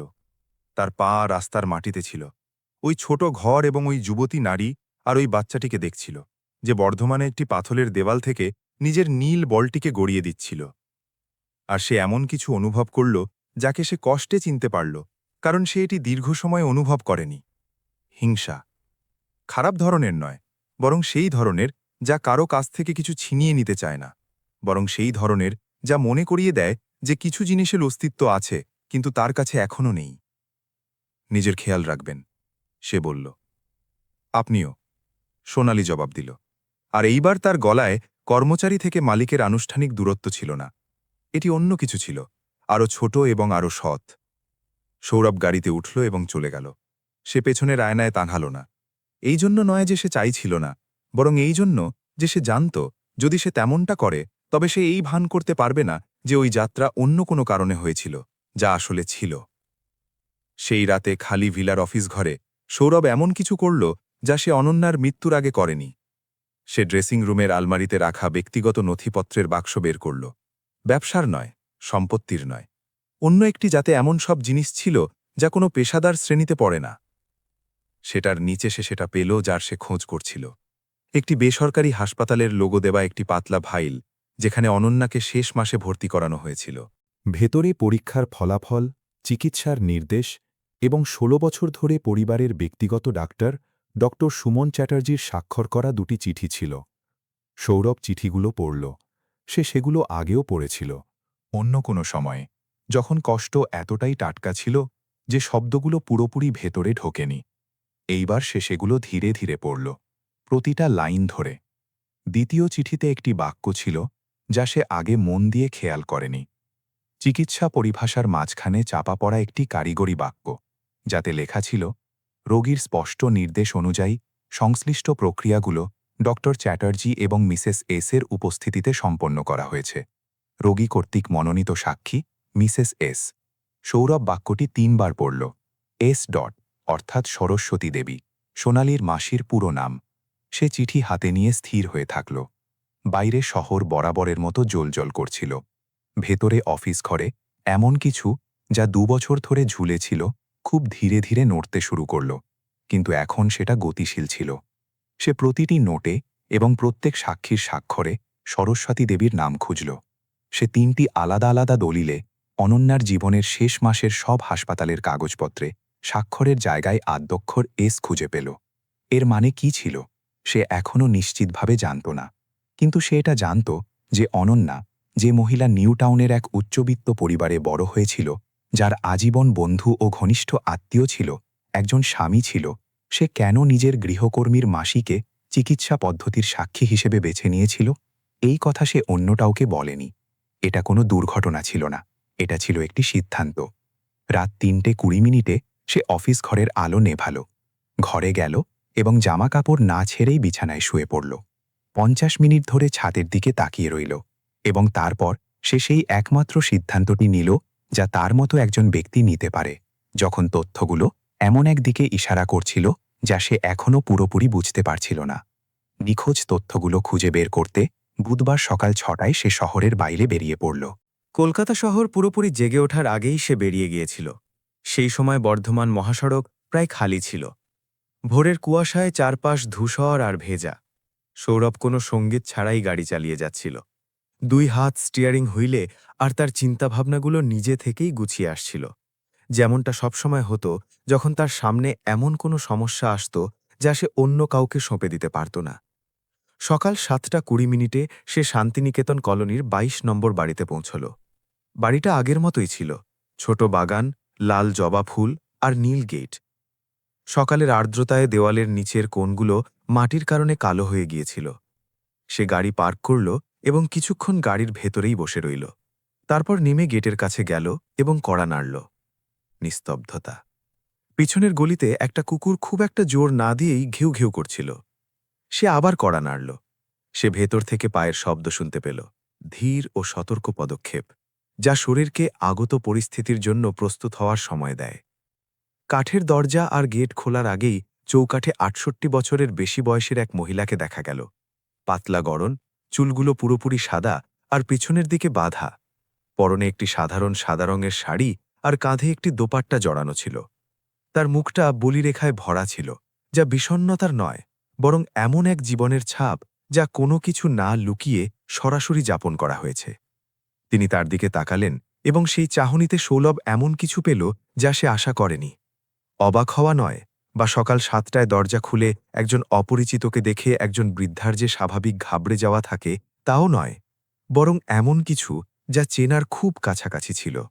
যেন তিনি তাকে প্রথমবার সামনাসামনি দেখছেন, কিন্তু এই মুহূর্তটির জন্য তিনি দীর্ঘ সময় ধরে অপেক্ষা করছিলেন। শ্রীমতী সরস্বতী দেবী? সৌরভ বলল। হ্যাঁ। তার গলা শান্ত ছিল, এমন এক শান্তি যা কেবল সহজতা নয়, বরং আরও গভীর কিছু, যে আর হতে চলা কোনো কিছুতে ভয় পায় না, সেই শান্তি। আপনি কি সৌরভ? এটা কোনো প্রশ্ন ছিল না। সৌরভ 1 সেকেন্ডের জন্য স্থির হয়ে দাঁড়িয়ে রইল। হ্যাঁ। সরস্বতী দেবী তাকে দীর্ঘ সময় ধরে দেখলেন, তারপর অবিচলিত হাতে গেট খুলে দিলেন।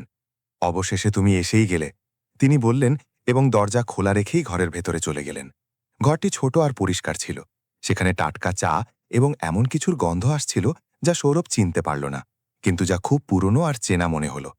ঠিক যেমন পৃথিবীর সব দাদু দিদিমাদের ঘরের একটা নিজস্ব গন্ধ থাকে, যা সময় বা অর্থের সাথে বদলায় না। সরস্বতী দেবী তাকে চা খাবে কিনা তা না জিজ্ঞেস করেই রান্নাঘরে চলে গেলেন। তিনি 2 কাপ চা পরিবেশন করলেন, টেবিলের ওপর চিনি রাখলেন এবং তার সামনে বসলেন। সৌরভ বসল। তারা একে অপরের দিকে তাকালেন। আপনার ভাগ্নি কোথায়? সে জিজ্ঞেস করল। সোনালি সকালে তাড়াতাড়ি বেরিয়ে গিয়েছে। সে আদিত্যকে শহরের সেই মহিলার কাছে নিয়ে যায় যে তার দেখাশোনা করে। 2 ঘন্টার মধ্যে ফিরে আসবে। আমি তার সাথে কথা বলতে আসিনি, আমি আপনার সাথে কথা বলতে এসেছি। আমি জানি। সরস্বতী দেবী 2 হাত দিয়ে নিজের কাপটা ধরলেন। এত দেরি কেন হলো? এই প্রশ্নটি তাকে থমকে দিল। আমি বুঝলাম না। অবশ্যই বুঝবে না। আমি তোমাকে কি বলতে চলেছি সেটা তুমি এখনো জানো না। এক মুহূর্ত বিরতি দিয়ে তিনি বললেন, কিন্তু তুমি কয়েক সপ্তাহ ধরে এই গল্পের আশেপাশেই ঘুরছ, যদিও কেউ তোমাকে কিছু বলেনি। কোনো এক শক্তি তোমাকে এখানে নিয়ে এসেছে, আর সেটা কোনো কাকতালীয় ঘটনা নয়। সৌরভ কাপটি টেবিলের ওপর রাখল। আমি হাসপাতালের নথিপত্রে আপনার নাম পেয়েছি, আমার স্ত্রীর নথিপত্রে, অনন্যার। সরস্বতী দেবী ধীরে ধীরে মাথা নাড়লেন। সে কখন অনন্যার সাথে দেখা করেছিল? তোমার স্ত্রী আমাকে খুঁজে বের করেছিল। সরস্বতী দেবীর কণ্ঠস্বর সতর্কতায় ভরা ছিল, এমন এক সতর্কতা যা কোনো নাজুক জিনিসের ক্ষেত্রে ব্যবহার করা হয়। সে সেই হাসপাতালে গিয়েছিল যেখানে আমি ৩-৪ বছর আগে সাফাইয়ের কাজ করতাম। সে আমার নাম ধরে জিজ্ঞেস করেছিল। সৌরভের ভ্রু কুঁচকে গেল। আপনি সেই হাসপাতালেই কাজ করতেন যেখানে অনন্যা ভর্তি ছিল? অন্য কোনো হাসপাতালে নয়, সেই হাসপাতালেই। সে আমাকে খুঁজে বের করেছিল, কারণ কেউ তাকে বলেছিল যে আমি কে। তিনি একটু থামলেন। যে হাসপাতালে আমি আগে কাজ করতাম, ফোর্টিস হাসপাতাল। সৌরভ খুব শান্ত হয়ে রইল। ফোর্টিস হাসপাতাল সেই জায়গা ছিল যেখানে অনন্যা আর সে প্রায় ৪ বছর আগে সন্তান জন্মদান সংক্রান্ত পরীক্ষার রিপোর্ট পেয়েছিল। অনন্যা আপনাকে কি বলেছিল যখন সে আপনাকে খুঁজে পেল? সরস্বতী দেবী কাপের দিকে তাকালেন। তিনি ২ হাতে কাপটি কিছুক্ষণ ধরে রাখলেন, যেন তিনি কোনো কথা শুরুর সঠিক পথ খুঁজছেন। যদিও এর কোনো ভুল পথ নেই, শুধু কম বা বেশি যন্ত্রণাদায়ক পথ থাকতে পারে। সে আমাকে বলেছিল যে সে অসুস্থ ছিল, তিনি শেষ পর্যন্ত বললেন। সে বলেছিল যে ডাক্তাররা তাকে খুব কম সময় দিয়েছেন। সে তার স্বামীকে সেই জিনিসটা না দিয়ে মরে যেতে ভয় পাচ্ছিল যা সে তাকে জীবনে সবচেয়ে বেশি দিতে চেয়েছিল। সৌরভ নিজের বুকের ভেতরে একটা শীতল স্রোত অনুভব করল। সরস্বতী দেবী তার শান্ত গলায় বলতে থাকলেন। সে ভয় পাচ্ছিল যে যদি সে তোমাকে সত্যিটা বলে দেয় তবে তুমি সেটা মেনে নেবে না। সে তোমাকে খুব ভালো করে জানত, আর জানত যে তুমি বলবে তোমার কিছুই চাই না, তুমি একাই থাকতে পারবে, সব ঠিক আছে। আর সে চাইনি তুমি এটা বলো। কি সত্যি? সৌরভ জিজ্ঞেস করল, যদিও সে সেটা আগে থেকেই জানত। সেই সকাল থেকেই সে এটা জানতে পেরেছিল যখন সে নথিপত্রগুলোর সামনে ছিল। সেই জবা ফুলের বাগান থেকে শুরু করে বাগানে বাচ্চাটির চোখের দিকে প্রথমবার তাকানো পর্যন্ত। সরস্বতী দেবী তার দিকে তাকালেন। আদিত্য তোমার ছেলে সৌরভ। যে নিস্তব্ধতা নেমে এলো তা কোনো শূন্য নিস্তব্ধতা ছিল না। এটি ছিল এমন এক নিস্তব্ধতা যা জায়গা দখল করে, যার ওজন থাকে এবং যা ঘরের তাপমাত্রা বদলে দেয়। সৌরভ দীর্ঘক্ষণ কোনো কথা বলেনি। এটা সম্ভব নয়, সে বলল। তার কণ্ঠস্বর অদ্ভুত শোনাল, যেন অনেক দূর থেকে ভেসে আসছে। পরীক্ষায় কোনো বাধা ছিল না, শুধু সময়ের অপেক্ষা ছিল। না, অনন্যার পরীক্ষার রিপোর্ট তোমার থেকে আলাদা এসেছিল। সরস্বতী দেবীর গলা আরও নরম হয়ে গেল। তাকে বাঁচানোর জন্য নয়, বরং যা কিছু আসতে চলেছিল তা ছিল অত্যন্ত স্পর্শকাতর। সে তোমাকে বলেনি। সে তোমাকে সেটাই বলেছিল যা তুমি জানো, যে এটা সময়ের ব্যাপার। কিন্তু ডাক্তাররা তাকে ব্যক্তিগতভাবে জানিয়েছিলেন যে তার গর্ভবতী হওয়ার সম্ভাবনা খুব কম ছিল, আর তার শারীরিক অবস্থা বিচার করে গর্ভাবস্থা পূর্ণ করা তার জন্য খুব কঠিন ও ঝুঁকিপূর্ণ হতো। সে আমাকে কেন বলেনি? কারণ সে তোমাকে চিনত। সে জানত যে যদি সে তোমাকে বলতো তবে তুমি তাকে বলতে যে এতে কিছু যায় আসে না, তোমাদের সন্তানের দরকার নেই, তার সাথে থাকাই যথেষ্ট।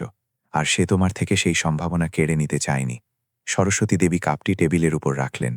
তাই সে অপেক্ষা করল, এবং যখন সে জানল যে সে সত্যিই অসুস্থ এবং সময় ফুরিয়ে আসছে, তখন সে এমন এক সিদ্ধান্ত নিল যার জন্য সে কারো অনুমতি চায়নি। কিভাবে? সৌরভ একটি শব্দেই প্রশ্ন করল। চিকিৎসা পদ্ধতি আছে যা ব্যক্তিগত ক্লিনিকে করা হয়। ডক্টর চ্যাটার্জি তাকে সাহায্য করেছিলেন। আমি সাক্ষী ছিলাম, কারণ সে আমাকে অনুরোধ করেছিল।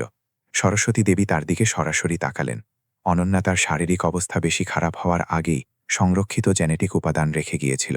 সে একজন অল্প বয়সী সুস্থ মহিলাকে খুঁজে পেয়েছিল যার টাকার প্রয়োজন ছিল এবং যে ভালো মানুষ ছিল। এমন কেউ যে হারিয়ে যাবে না, এমন কেউ যার কাছে আমি থাকতে পারব, যাতে জানতে পারি যে বাচ্চাটি ঠিক থাকবে। সৌরভ পরের অংশটুকু স্থির হয়ে শুনল। আমার ভাগ্নে জানত না যে বাবাকে, তারা তাকে বলেনি। তারা তাকে বলেছিল যে সে একজন পরিচয়হীন দাতা। তারা তাকে চুক্তিমতো টাকা দিয়েছিল, এবং যখন আদিত্যের জন্ম হল, সোনালি তাকে আগে থেকেই নিজের বলে মেনে নিয়েছিল, কারণ সে তারই ছিল। সে এখনও তারই আছে। আর আপনি জানতেন, আমি শুরু থেকেই সব জানতাম। অনন্যা আমাকে সব বলেছিল। এক দীর্ঘ বিরতি। সে আমাকে দূর থেকে বাচ্চাটির দেখাশোনা করতে বলেছিল। এটা নিশ্চিত করতে বলেছিল যেন সোনালি একটি নিরাপদ জায়গায় চাকরি পায়, এবং সঠিক সময় এলে আমি যেন তোমাকে সত্যিটা বলি। আর সোনালীকে কিছু জানে? না, সোনালী তোমার বা অনন্যার সম্পর্কে কিছুই জানে না। তার কাছে আদিত্য তার নিজের ছেলে, আর বাবা একজন পরিচয়হীন দাতা। ব্যাস, এটুকুই সে জানে। সৌরভ চেয়ার থেকে উঠল। ছোট জানলাটার কাছে গেল, যা বাগানের দিকে খোলে। সেই লাল জবা সেখানেই ছিল, অপূর্ব এবং উদাসীন। সেই একই বাগান যেখানে আদিত্য গতবার নিজের নীল বলটা গড়িয়ে দিয়েছিল। তার ছেলে, 2 বছর বয়স, কালো চুল, গভীর চোখ যা নির্ভয়ে তাকাত। ভিলাই কেন? সে না ঘুরেই জিজ্ঞেস করল। সোনালি ওখানে কাজ করতে শুরু করল কেন? অনন্যা মরার আগে এর ব্যবস্থা করে গিয়েছিল। সে মানব সম্পদ বিভাগের প্রধানের সাথে কথা বলেছিল, তথ্যসূত্র, রেফারেন্স দিয়েছিল। সে নিশ্চিত করেছিল যেন বাচ্চাটির জন্মের পর সোনালি ওই চাকরিটা পায়। সরস্বতী দেবীর কণ্ঠস্বর সামান্য ভেঙে এলো। কিছুক্ষণের জন্য সে চেয়েছিল যে তুমি তাকে চেনো। সে চেয়েছিল যে তুমি বাচ্চাটিকে নিজের মতো করে, নিজের সময়ে চিনে নাও, যাতে কেউ তোমাকে কিছু করতে বাধ্য না করে। সৌরভ জবা ফুলের দিকে তাকিয়ে রইল। আর যদি আমি কখনো জিজ্ঞেস না করতাম, যদি আমি উদাসীন থাকতাম, তবে আমি আরও অপেক্ষা করতাম। অনন্যা আমাকে বলেছিল যে যদি 4 বছর পার হয়ে যায় এবং কোনো পরিবর্তন না হয়, তবে আমি যেন সরাসরি তোমার সাথে যোগাযোগ করি। একটু বিরতি দিয়ে তিনি বললেন, কিন্তু তার প্রয়োজন পড়ল না। তুমি কয়েক সপ্তাহ ধরে নিজেই এই গল্পের দিকে এগোচ্ছ। তোমার ভেতরটা আগে থেকেই কিছু একটা জানত। সৌরভ তার দিকে ঘুরল।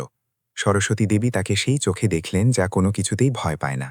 যিনি এই রহস্যটি 2 বছরের বেশি সময় ধরে সে একই শান্তির সাথে বয়ে বেড়াচ্ছেন, যেমনটা ওই বাড়ির মাটির দেয়ালগুলো ছাদের ভার বয়ে চলেছিল। সৌরভ দীর্ঘক্ষণ কিছু বলল না। তারপর এমন এক গলায় জিজ্ঞেস করল যা তার স্বাভাবিক গলার চেয়ে অনেক ক্ষীণ শোনাল, আপনার কাছে কি অনন্যার আর কোনো জিনিস আছে? সরস্বতী দেবী মাথা নাড়লেন। হ্যাঁ, চিঠি, চিকিৎসার নথিপত্র এবং একটি ভয়েস রেকর্ডিং, যা সে আমাকে তখন দিতে বলেছিল যখন তুমি সেটা শোনার জন্য তৈরি থাকবে। সৌরভ 1 সেকেন্ডের জন্য চোখ বন্ধ করল। বাইরে বর্ধমানের কাঁচা রাস্তায় একটা কুকুর একবার ঘেউ ঘেউ করে চুপ হয়ে গেল। ভেতরে সেই ছোট রান্নাঘরে, যা চা এবং সময়ের গন্ধে ভরা ছিল, মুখোমুখি বসা 2 মানুষ অনন্যা রায়ের রেখে যাওয়া সবথেকে জটিল গিটটি খুলতে শুরু করলেন। সরস্বতী দেবী কোনো তাড়া ছাড়াই আসন ছেড়ে উঠলেন। তিনি পেছনের ঘরে গেলেন। তার হাঁটা চলা ছিল এমন একজন মানুষের মতো যার এখন আর কোনো তাড়া নেই, কারণ তিনি অনেক আগেই শিখে গিয়েছেন যে গুরুত্বপূর্ণ বিষয়গুলো দৌড়ে নয়, বরং অপেক্ষা করে অর্জন করা হয়। সৌরভ একটি ড্রয়ার খোলার শব্দ শুনতে পেল, তারপর নিস্তব্ধতা, তারপর আবার ফিরে আসার পায়ের শব্দ। তিনি একটি জুতোর বাক্সের মতো দেখতে কার্ডবোর্ডের বাক্স নিয়ে ফিরে এলেন, যাতে কোনো সাজসজ্জা ছিল না, আর ঢাকনার ওপর কালো মার্কার দিয়ে হাতে লেখা ছিল অনন্যা। তিনি সেটি সৌরভের সামনে টেবিলের ওপর রাখলেন এবং বসলেন। সবকিছু এখানেই আছে, তিনি বললেন। সে শেষ মাসে আমাকে এটি দিয়েছিল। সে আমাকে বলেছিল যে যখন সময় আসবে তখন আমি যেন এটি তাকে দিয়ে দিই, যার এটা পাওয়া উচিত। সৌরভ বাক্সটিকে স্পর্শ না করেই দেখল। ডক্টর চ্যাটার্জি কি জানেন? ডক্টর চ্যাটার্জি গল্পের কিছুটা অংশ জানেন। সে জানে যে অনন্যা কি করেছিল। সে জানে যে আমি সাক্ষী ছিলাম। সে যেটা জানে না তা হলো এই বাক্সটি কোথায় আছে, এবং এই রেকর্ডিংটির অস্তিত্ব সম্পর্কেও সে জানে না। আর সোনালি কিছুই জানে না। সরস্বতী দেবী তাকে শান্ত দৃঢ়তার সাথে দেখলেন। আর এটি খোলার আগে তোমার কিছু বোঝা দরকার। সৌরভ অপেক্ষা করল। আমার ভাগ্নি সেই গর্ভাবস্থা একা সহ্য করেছে। সে ভয় আর সন্দেহের সাথে এটি বয়ে নিয়ে গেরিয়েছে, এটা না জেনেই যে বাবাকে, কারণ তেমনটাই ঠিক হয়েছিল। সে এটা বিশ্বাস করে মেনে নিয়েছিল যে এটি একটি সিদ্ধান্ত যা সে নিজের আর্থিক প্রয়োজনে স্বাধীনভাবে নিয়েছিল, এবং এতে অন্য কেউ প্রভাবিত হবে না। এক মুহূর্ত বিরতি দিয়ে তিনি বললেন, যখন আদিত্যের জন্ম হল, সোনালি তাকে একটি চুক্তিয়ে ফল হিসেবে দেখেনি। সে তাকে নিজের ছেলের মতো দেখেছে, এবং সেই দিন থেকে সে তাকে লালন পালন করার জন্য এমন সব ত্যাগ স্বীকার করেছে যা তুমি কল্পনাও করতে পারবে না। আমি জানি, সৌরভ বলল। তুমি এখনও জানো না। সরস্বতী দেবীর কণ্ঠস্বর কঠোর ছিল না, সেটি ছিল একদম নির্ভুল। তুমি তখন জানতে পারবে যখন তুমি তাকে সত্যিই চিনবে। কিন্তু তোমার এখন এটা জানা জরুরি। এই বাক্সে যা কিছু আছে তা তোমার জীবন বদলে দেবে, এবং তার জীবনও বদলে দেবে। আর যখন এমনটা হবে, তখন সোনালির প্রয়োজন হবে তুমি যেন তেমনই একজন মানুষ হও যেমনটা অনন্যা ভেবেছিল। কারণ যদি অনন্যা এই পরিকল্পনার উপর ভরসা করে থাকে, তবে সেটা এই জন্যই যে সে তোমাকে চিনত, এবং সে এই বাজি ধরেছিল যে তুমি এর যোগ্য হবে। সৌরভ তার দিকে তাকাল। আপনার কি মনে হয় যে আমি যোগ্য? সরস্বতী দেবী তাকে এক মুহূর্ত ধরে দেখলেন, প্রবীণ মানুষের সেই চাহনি দিয়ে যারা পর্যাপ্ত মানুষ দেখেছেন, এবং যারা যা দেখানো হয় তার গভীরে দেখতে পারেন। আমার মনে হয় যে তুমি কয়েক সপ্তাহ ধরে এমন কিছু খুঁজছিলে যা তুমি জানতে না যে তোমার নিজের ছিল, আর যখন তুমি সেটা পেলে তুমি চলে গেলে না। এটা অনেক কিছু বলে দেয়। সৌরভ বাক্সের দিকে তাকিয়ে সেটা খুলল। ভেতরে 3টি জিনিস ছিল, ভাঁজ করা নথিপত্র সম্বলিত একটি বড় খাম, নীল কভারের একটি ছোট নোটবুক যার পাতাগুলো ঘন হাতের লেখায় ভরা, এবং একটি পুরনো সেলফোন যা এখন আর তৈরি হয় না, যার স্ক্রিন আঁচড় কাটা আর ব্যাটারি বাক্সের পাশ থেকে বেরিয়ে থাকা একটি চার্জার দিয়ে চার্জ দেওয়া ছিল। প্রথমে চিঠি। সরস্বতী দেবী বললেন, রেকর্ডিং একদম শেষে। সৌরভ বড় খামটি নিল। সেটি ধীরে ধীরে খুলল। ভেতরে 4টি নথিপত্র ছিল। প্রথমটি ছিল অনন্যা এবং ডক্টর চ্যাটার্জির স্বাক্ষর করা একটি চিকিৎসা সম্মতিপত্র, যার তারিখ ছিল 3-4 বছর আগের, যেটিতে সংরক্ষণ প্রক্রিয়া এবং স্যারোগেসি চুক্তির সঠিক চিকিৎসা সম্মত বিবরণ দেওয়া ছিল। দ্বিতীয়টি ছিল অনন্যা এবং কেবল KD হিসেবে পরিচিত এক ব্যক্তির মধ্যে একটি ব্যক্তিগত চুক্তি, যেখানে আর্থিক সমঝোতা, পরিচয় গোপন রাখার শর্ত এবং একটি অনুচ্ছেদ ছিল যা সৌরভ দুবার পড়ল। পক্ষ কে জৈবিক বাবার পরিচয় জানতে কোনো আগ্রহ নেই বলে ঘোষণা করছে এবং স্বেচ্ছায় উক্ত পরিচয়ের ওপর ভবিষ্যতের যে কোনো দাবি ত্যাগ করছে। এই চুক্তির ফলশ্রুতি শিশুটিকে একচেটিয়াভাবে KD এর ছেলে হিসেবে স্বীকৃতি দেওয়া হচ্ছে। KD কবিতা দাস। তৃতীয় দলিলটি ছিল আদিত্য সৌরভ দাসের জন্ম শংসাপত্র, যার পুরো নাম সৌরভ প্রথমবার দেখছিল, আদিত্য সৌরভ।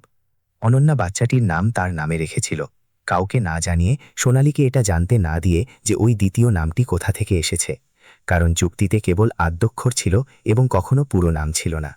সৌরভ শংসাপত্রটিকে দীর্ঘক্ষণ ধরে রইল। সে নাম বেছে নিয়েছিল। সে বলল, এটা কোনো প্রশ্ন ছিল না।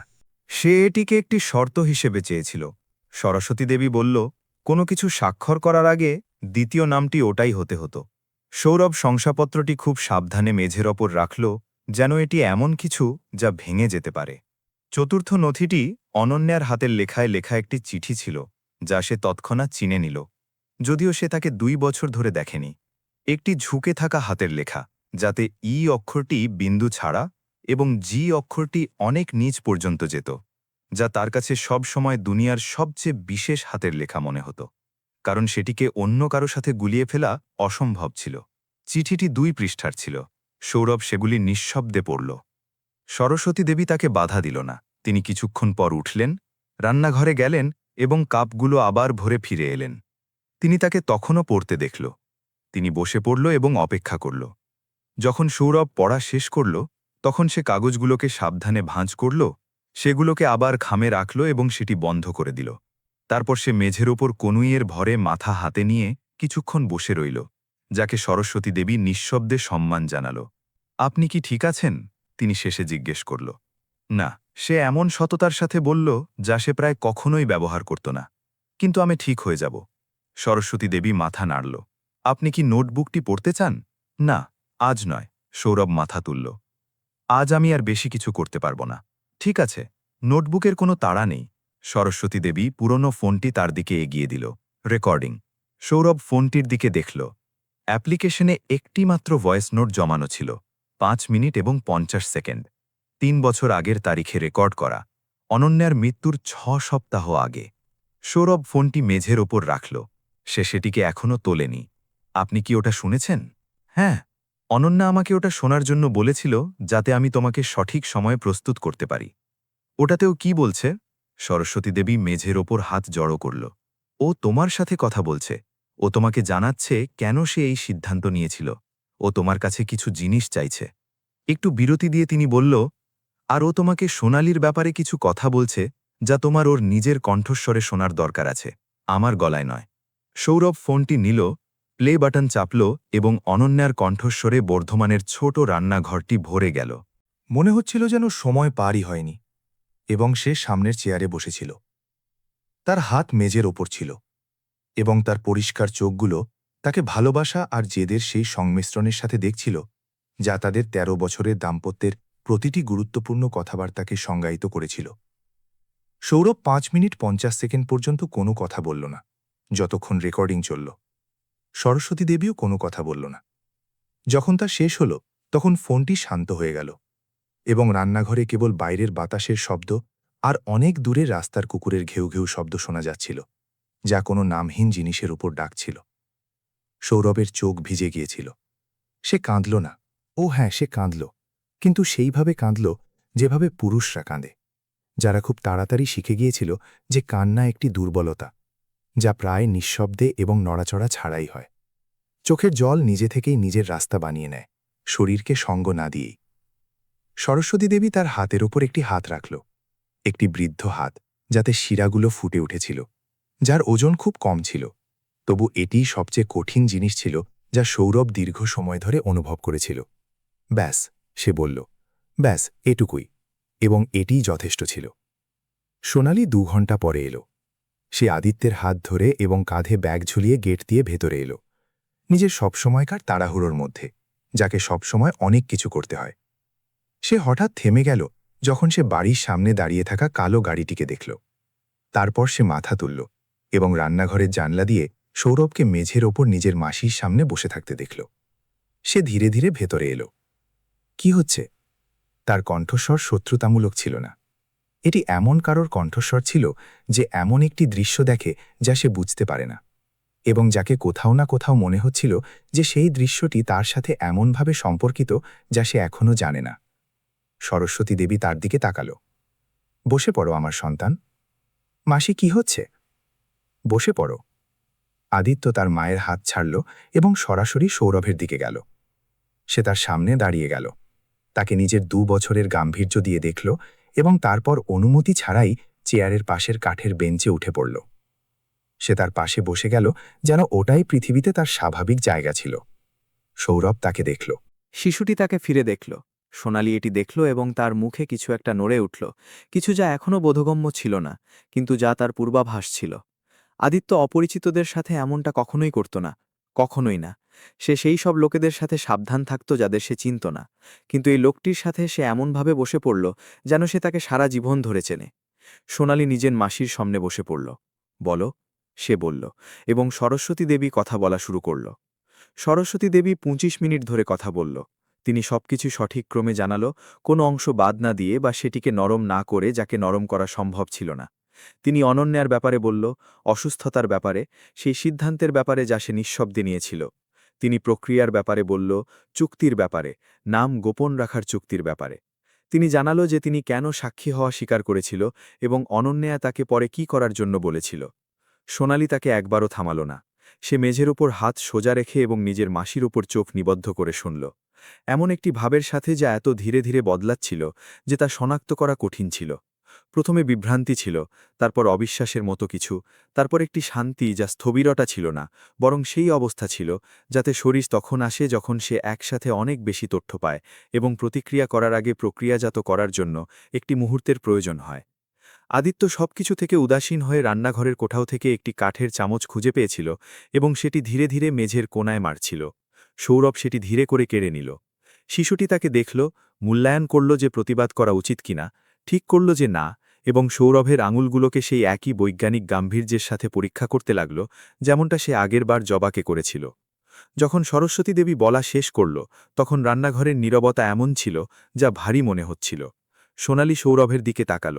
সেও তাকে দেখল। এটি কি সত্যি? সে জিজ্ঞেস করল এবং তার কণ্ঠস্বর অদ্ভুত লাগল, সাধারণের চেয়ে অনেক গভীর জায়গা থেকে উঠে আসা।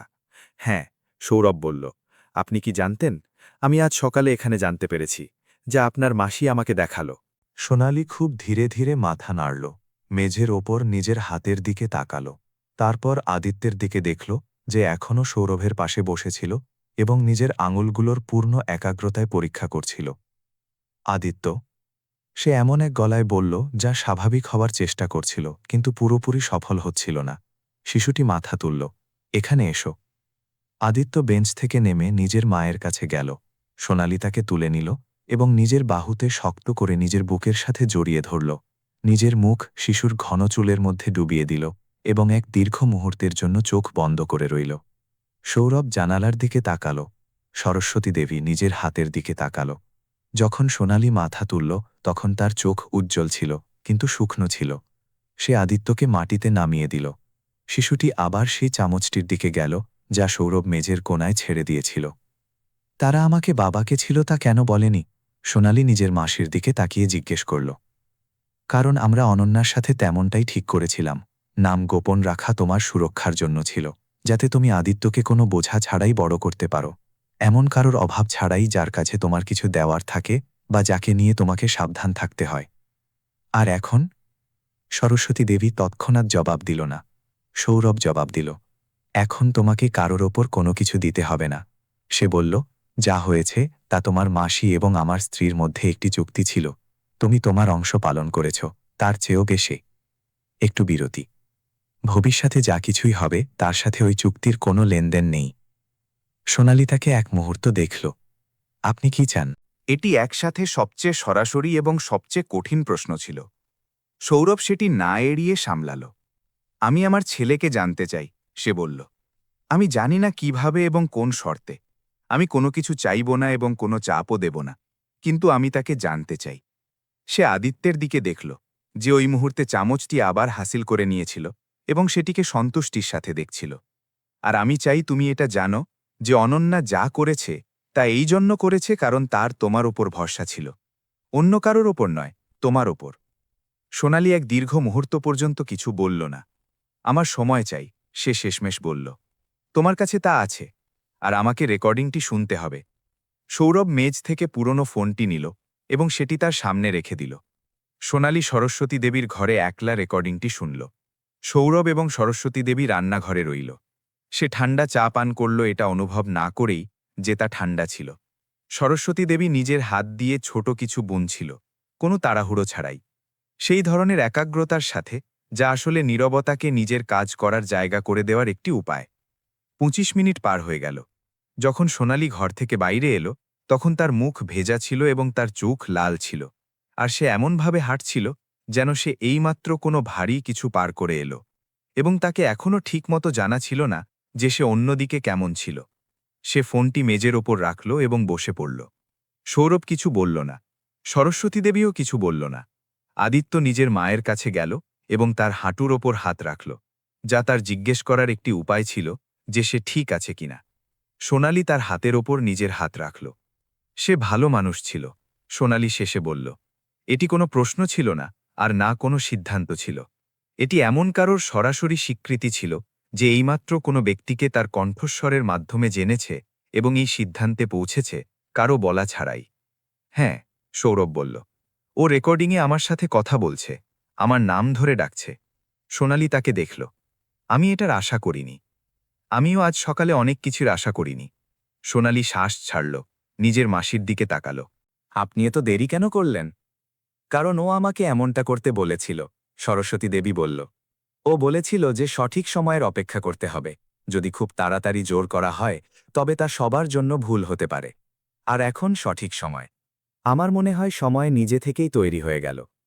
সরস্বতী দেবী নিজের সেই বুদ্ধিমত্তার সাথে বলল, যা শিখেছিল যে সব কিছু পরিকল্পনা করা যায় না। সে প্রশ্ন করতে শুরু করল।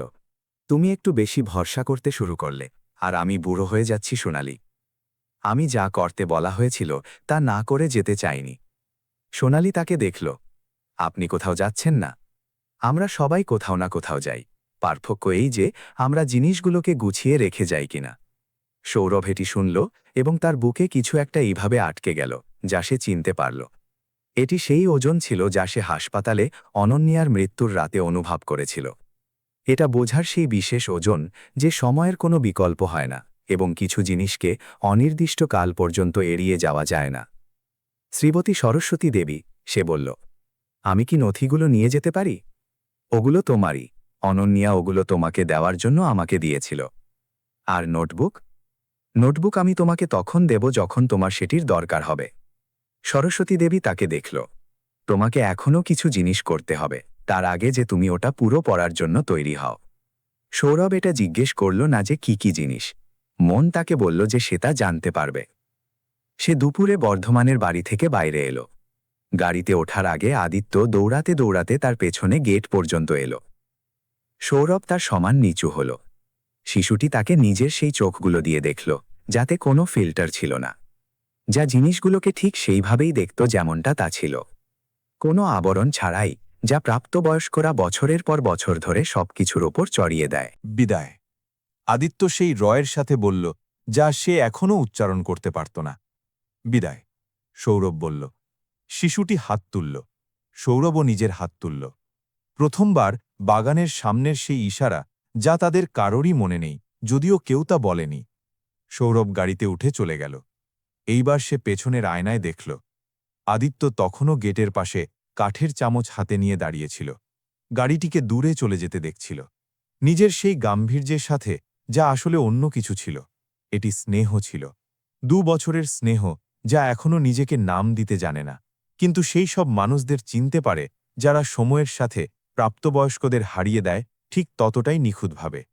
সৌরভ আধা ঘন্টা পর্যন্ত নিঃশব্দে গাড়ি চালাল। তারপর হ্যান্ডস ফ্রি ফোন বের করল এবং ডক্টর সুমন চ্যাটার্জিকে ফোন করল। ডাক্তার তৃতীয় রিংয়ে জবাব দিল। সৌরভ, কি আশ্চর্য, কেমন আছো? আমাকে আজ বিকেলে আপনার সাথে দেখা করতে হবে। সৌরভের কণ্ঠস্বর গুরুত্বপূর্ণ সিদ্ধান্তের ছিল।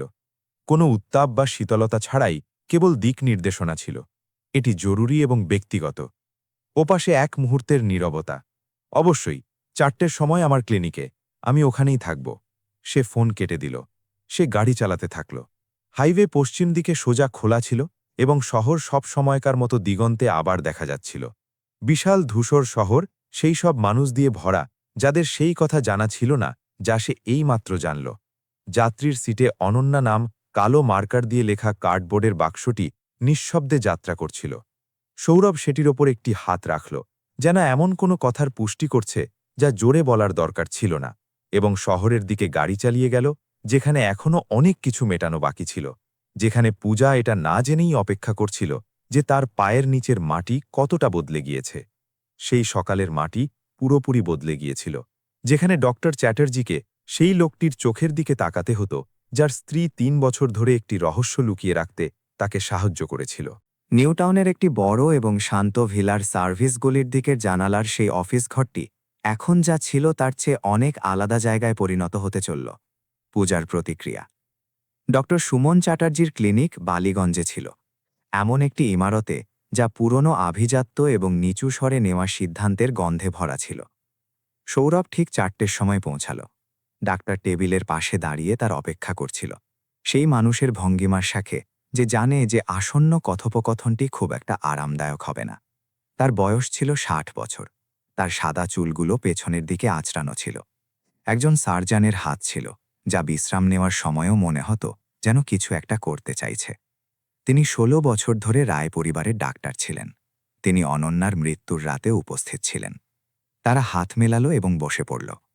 সৌরভ সেই কার্ডবোর্ডের বাক্সটি টেবিলের ওপর রাখল। ডক্টর চ্যাটার্জি সেটির দিকে তাকালো। তিনি ঢাকনার ওপরের হাতের লেখাটি চিনে নিল। তার মুখে কিছু একটা নড়ে উঠল। আপনি বর্ধমান গিয়েছিলেন? তিনি বলল। আজ সকালে সরস্বতী দেবী আপনাকে সবকিছু জানিয়েছে। সে সবকিছু যা সে জানত, কিন্তু আমাকে এখনও যা জানতে হবে তা হলো আপনি আমাকে এখন যা বলতে চলেছেন। ডাক্তার দীর্ঘশ্বাস ছাড়ল।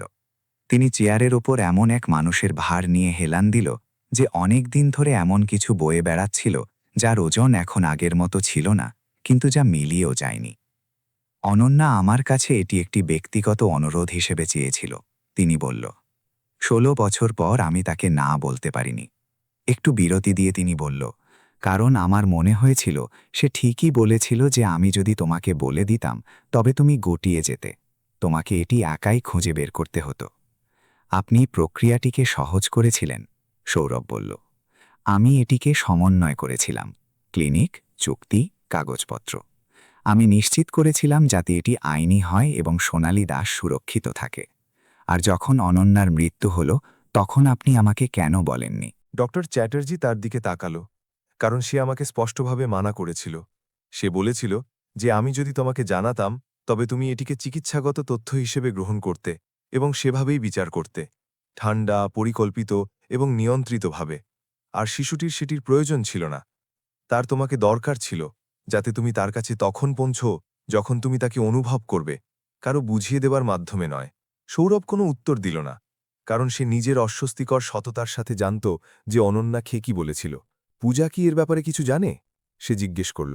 ডক্টর দ্বিধা করল, মাত্র 1 সেকেন্ডের জন্যে, কিন্তু সৌরভ তা পড়ে নিল। ডক্টর চ্যাটার্জি, পূজা মিত্র 10 মাস আগে আমার সাথে যোগাযোগ করেছিল, যখন সে আপনার বাড়িতে সমন্বয়ের কাজ শুরু করেছিল। ডাক্তার মেঝের ওপর হাত জড়ো করল। সে আমাকে বলেছিল যে সে কর্মীদের রেকর্ডে তারিখের একটি অমিল খুঁজে পেয়েছে, যা তার কাছে অদ্ভুত লেগেছিল। সোনালী দাসের যোগদান, বাচ্চার বয়স, জন্ম শংসাপত্রে 2য় নামের পদবি। সৌরভ খুব শান্ত রইল। সে কি চেয়েছিল? নিশ্চিত হতে।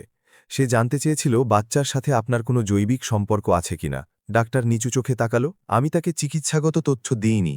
আমি দিতে পারতাম না, কিন্তু আমি তাকে যথেষ্ট দৃঢ়ভাবে অস্বীকারও করিনি। আর সে স্মার্ট। আমি যা বলিনি সেটাই যথেষ্ট ছিল। তাহলে পূজা জানে সে এটিকে যথেষ্ট নিশ্চয়তার সাথে সন্দেহ করে যাতে এটিকে একটি অস্ত্র হিসেবে ব্যবহার করতে পারে।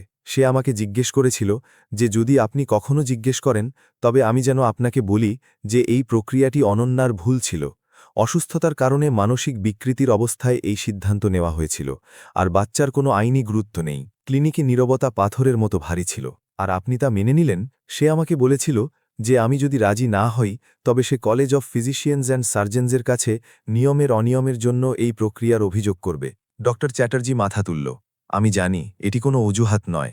আমি জানি আমার তখনই আপনাকে জানানো উচিত ছিল। আমি এই কারণে 10 মাস ধরে ঠিকমতো ঘুমাতে পারিনি। সৌরভ উঠে জানালার দিকে গেল। বালিগঞ্জের রাস্তা, বাইরের শান্ত দামি দুপুরের ট্রাফিকের সাথে তাকে কিছুই বলল না। আপনার কাছে কি পূজার সাথে সেই যোগাযোগের কোনো প্রমাণ আছে? আমি মেসেজগুলো জমিয়ে রেখেছিলাম। ডাক্তার টেবিলের ড্রয়ার খুলল এবং নিজের ফোন বের করল। সেটি আনলক করে সৌরভের সামনে রাখল। সবকিছু এখানেই আছে। সৌরভ মেসেজগুলো পড়ল। 10 মাসে 3টি আলাদা কথোপকথন। শেষটি ছিল 4 সপ্তাহ আগের, যেখানে পূজা জিজ্ঞেস করেছিল যে সৌরভ কি সম্প্রতি কোনো প্রশ্ন করেছে। ডাক্তার এড়িয়ে যাওয়ার মতো উত্তর দিয়েছিল, যা সে স্বীকৃতি হিসাবে ধরে নিয়েছিল। সৌরভ ডাক্তারের ফোনটি নিল, ক্যামেরা খুলল এবং প্রতিটা স্ক্রিনের ছবি তুলে নিল। আমার এই সব কিছুর ওপর একটি স্বাক্ষরিত জবানবন্দি লাগবে। আপনার যা যা চাই, আর আমার কাছে প্রক্রিয়ার পুরো রেকর্ড আছে, সব সময় ছিল। ডাক্তার তার দিকে তাকালো। সৌরভ, আমি জানি আমার আপনার কাছে কিছু চাওয়ার অধিকার নেই, কিন্তু অনন্যা চেয়েছিল আপনি এটা জানুন যে সে এটি ভালোবাসার জন্য করেছিল, অন্য কোনো কারণে নয়। আমি জানি, সৌরভ বলল এবং সে গম্ভীর ছিল। আমি আজ সকালে তার কণ্ঠে তা শুনেছি। সে বাক্সটি বাহুতে জাপটে ধরে এবং প্রমাণের ছবিসহ ফোনটি নিয়ে ক্লিনিক থেকে বাইরে এলো। বাইরের গাড়িতে বসে সে তার উকিলের নম্বর ডায়াল করল। পূজার সাথে পরবর্তী কথোপকথনটি ব্যক্তিগত হবে না। সেই রাতে পূজা ভিলায় রাত 9টার পর পৌঁছল। সে সৌরভকে প্রধান ঘরে দেখতে পেল। সে দাঁড়িয়েছিল পকেটে হাত দিয়ে। কোনো গান বাজছিল না, কোনো মৃদু আলোও ছিল না যা সে প্রায়ই আসার সময় জ্বেলে দিত। কেবল মাঝখানের আলো জ্বলছিল এবং সৌরভ সেটির ঠিক মাঝখানে দাঁড়িয়েছিল। কি হয়েছে? পূজা জিজ্ঞেস করল। তার ষষ্ঠ ইন্দ্রিয় খুব প্রখর ছিল। সে তক্ষুনি বুঝে গেল যে কিছু একটা বদলে গিয়েছে। আমি আজ সকালে বর্ধমানে ছিলাম, সৌরভ বলল। খুব ছোট একটি বিরতি দিয়ে সে বলল, আর আজ বিকেলে ডক্টর চ্যাটার্জির ক্লিনিকে। পূজা নড়ল না, কিন্তু তার ভঙ্গিমায় কিছু একটা পরিবর্তন হল। যেমন কোনো অদৃশ্য সমন্বয়ে মানুষ আসন্ন বিপদের আগে ভালো ভারসাম্যের জন্য এক পা থেকে অন্য পায়ে ঘর বদলায়। সৌরভ সেই নরম এবং সংযত গলায় বলল, যা সে তখন ব্যবহার করত যখন সে কথোপকথনকে নিজের পছন্দের দিকে নিয়ে যেতে চাইত। আমি জানি না তারা তোমাতে কি বলেছে, কিন্তু একটি প্রেক্ষাপট আছে যা আমি। পূজা কথা শুরু করতে চাইল। নীরবতা। সৌরভ থামিয়ে দিল। আমার কাছে সেই মেসেজগুলো আছে যেখানে তুমি ডক্টর সুমন চ্যাটার্জিকে আমার কাছে মিথ্যে বলার জন্য বলেছিলে। যদি আমি কখনো জিজ্ঞেস করি, যেখানে তুমি তাকে চুপ করানোর জন্য অভিযোগের হুমকি ব্যবহার করেছিলে, যেখানে তুমি 10 মাস ধরে জানতে যে আদিত্য আমার ছেলে, এবং তুমি সেই তথ্য লুকানো বেছে নিলে যাতে তুমি এখানে যা বানিয়েছিলে তা না হারিয়ে ফেলো। পূজা তার দিকে তাকালো এবং সেই দৃষ্টিতে প্রথমবার সৌরভ কোনো হিসেব দেখতে পেল না। কিছু একটা অনেক বেশি নগ্ন ছিল। এটি পরাজয়ের স্বীকৃতি ছিল। আমি তোমাকে বাঁচানোর জন্য এটি করেছিলাম, সে বলল, এবং সে এটি সেই বিশ্বাসের সাথে বলল যা হয়তো কোনো স্তরে বাস্তব ছিল। তুমি আমাকে বাঁচানোর জন্য করনি, তুমি নিজেকে বাঁচানোর জন্য করেছিলে। পূজা, বাগদান ভেঙে গেল। সে এটি কোনো নিষ্ঠুরতা বা নাটক ছাড়াই বলল, ঠিক সেই স্পষ্টতার সাথে যার মাধ্যমে সে কোনো ব্যবসায়িক চুক্তি বন্ধ করত। কাল আমার উকিলের সাথে কথা বলো, আমার কাছে সবকিছু তৈরি আছে। পূজা কোনো উত্তর দিল না। সৌরভ সোফা থেকে সেই কার্ডবোর্ড বাক্স টেনে এবং অফিস ঘরের দিকে চলে গেল। সেই রাতে সে আর বাইরে এলো না। বাগদান ভেঙে যাওয়ার খবর রায়দের সামাজিক মহলে দ্রুত পৌঁছে গেল। সেই দুনিয়ার সব খবরের মতোই তা দ্রুত ছড়ালো, বিকৃতভাবে এবং একই জিনিসের অনেক রকম বয়ানের সাথে। পূজা যা আশা করেনি তা হলো এই দ্রুতগতি। সৌরভ সেই রাতেই তার উকিলের সাথে কথা বলেছিল। পরের দিন দুপুরের মধ্যে আংটি ফেরত দেওয়া আনুষ্ঠানিকভাবে সম্পন্ন হয়েছিল। বিয়ের আগের চুক্তিগুলো বাতিল হয়েছিল এবং একটি প্রত্যায়িত চিঠি পূজার ঠিকানায় পাঠিয়ে দেওয়া হয়েছিল, যার একটি অনুলিপি তার ব্যবহারের আইনি দপ্তরেও পাঠানো হয়েছিল। সবকিছু পরিষ্কার, সবকিছু নথিবদ্ধ, সবকিছু বন্ধ। পূজার কাছে কোনো বিকল্প গল্প তৈরি করার সময় থাকার আগেই সব হয়ে গিয়েছিল। পূজা তবুও চেষ্টা করল। সে সৌরভের ঘনিষ্ঠ মহলের 3 জনকে ফোন করল। সে তাদের বলল যে এটি একটি আবেগপ্রবণ সিদ্ধান্ত ছিল। সেখানে একজন গৃহকর্মী জড়িত ছিল। অনন্যার মৃত্যুর পর থেকে সৌরভ ঠিক ছিল না এবং তার সমর্থনের প্রয়োজন ছিল। সে সঠিক শব্দগুলো সঠিক ক্রমে সঠিক সুরে ব্যবহার করল। সে এতে খুব পটু ছিল। সমস্যা হলো সেই তিনজনের মধ্যে দুজন সৌরভকে সরাসরি ফোন করে জিজ্ঞেস করল যে সে কেমন আছে, এবং সৌরভ তাদের সত্যিটা জানালো। পুরো সত্যি নয়, এখনও নয়, কিন্তু এটুকুই যথেষ্ট ছিল যে সে জানতে পেরেছে পূজা 10 মাস ধরে গুরুত্বপূর্ণ তথ্য লুকিয়েছিল এবং তাকে অন্ধকারে রাখার জন্য তার বিশ্বস্ত ডাক্তারের উপর চাপ সৃষ্টি করেছিল। বাগদান আবেগ থেকে নয় বরং প্রমাণের ভিত্তিতে ভেঙেছিল। পূজার ফোনগুলো ধীরে ধীরে বন্ধ হতে লাগল। এটি ছিল চতুর্থ দিন যখন পূজা সেই ভুলটি করল যা সৌরভ আশা করেনি। সোনালি তার রাতের শিফটে ছিল যখন পূজা রাত 10টার পর সার্ভিস এন্ট্রিতে হাজির হল। মালবিকা সেন তাকে আটকাতে পারল না। পূজাকে তখনও আনুষ্ঠানিকভাবে কোনো পদ থেকে সরানো হয়নি, কারণ প্রশাসনিক প্রক্রিয়া সবসময় ব্যক্তিগত প্রক্রিয়ার চেয়ে ধীর গতির হয়। সে সোনালিকে পূর্ব দিকের বারান্দায় দেখতে পেল। আমাকে তোমার সাথে কথা বলতে হবে, পূজা বলল। সোনালি তার দিকে তাকালো। আমাদের কাছে কথা বলার মতো কিছুই নেই। তুমি ঠিকই বলেছ যে আমরা বন্ধু নই, কিন্তু আমাদের মধ্যে কিছু মিল আছে। আমরা দুজনেই হেরে যাব যদি সৌরভ এই পথে চলতে থাকে। আমি কিছুই হারাবো না। সোনালির কণ্ঠস্বর অশান্ত ছিল কিন্তু দৃঢ় ছিল। এমন কারুর কণ্ঠস্বর যে অনেক দিন ধরে খুব ভারী বিষয় সামলাচ্ছে এবং অন্যদিকে অনেক বেশি মজবুত হয়ে বেরিয়েছে। আমার কাছে কোনো ভেঙে যাওয়া বাগদান নেই, আর না কোনো নথিবদ্ধ মিথ্যে আছে। আমার কাছে স্রেফ একটি চাকরি আর একটি ছেলে আছে। ওই ছেলেটি, পূজা নিজের গলা নামিয়ে বলল, ওই কারণ যার জন্য সৌরভ তোমার উপর এমন অধিকার দাবি করবে যা তুমি আদালতে অস্বীকার করতে পারবে না। তার কাছে এমন সম্পদ আছে যা তোমার কাছে নেই, এবং যখন সে সেগুলো ব্যবহার করবে তখন তুমি বুঝবে যে আমি যা করছিলাম তা আসলে তোমাকেও বাঁচাচ্ছিল। সোনালি খুব শান্ত রইল। সৌরভ সে ধরনের মানুষ নয়, সে শেষে বলল। সব পুরুষই সেই ধরনের হয় যখন টাকা আর রক্তের সম্পর্কের কথা আসে, পূজা বলল। আপনি পুরুষদের একটি বিশেষ ধরনকে চেনেন। সোনালি তার দিকে তাকালো। আমি অন্য একজনকে চিনি। পূজা নিজের সুর বদলে নিল, তাকে অনেক বেশি নরম এবং সমঝোতামূলক করে তুলল। আমি তোমাকে শুধু এটুকুই বলছি যে তুমি সব ফলাফল না বুঝে কোনো কিছুতে বিশ্বাস করো না। শ্রীমতী মিত্র, সোনালি তার দিকে এক পায়ে এগিয়ে এলো। হুমকি দিয়ে নয়, বরং সরাসরি বলল, এই কথা এখানেই শেষ।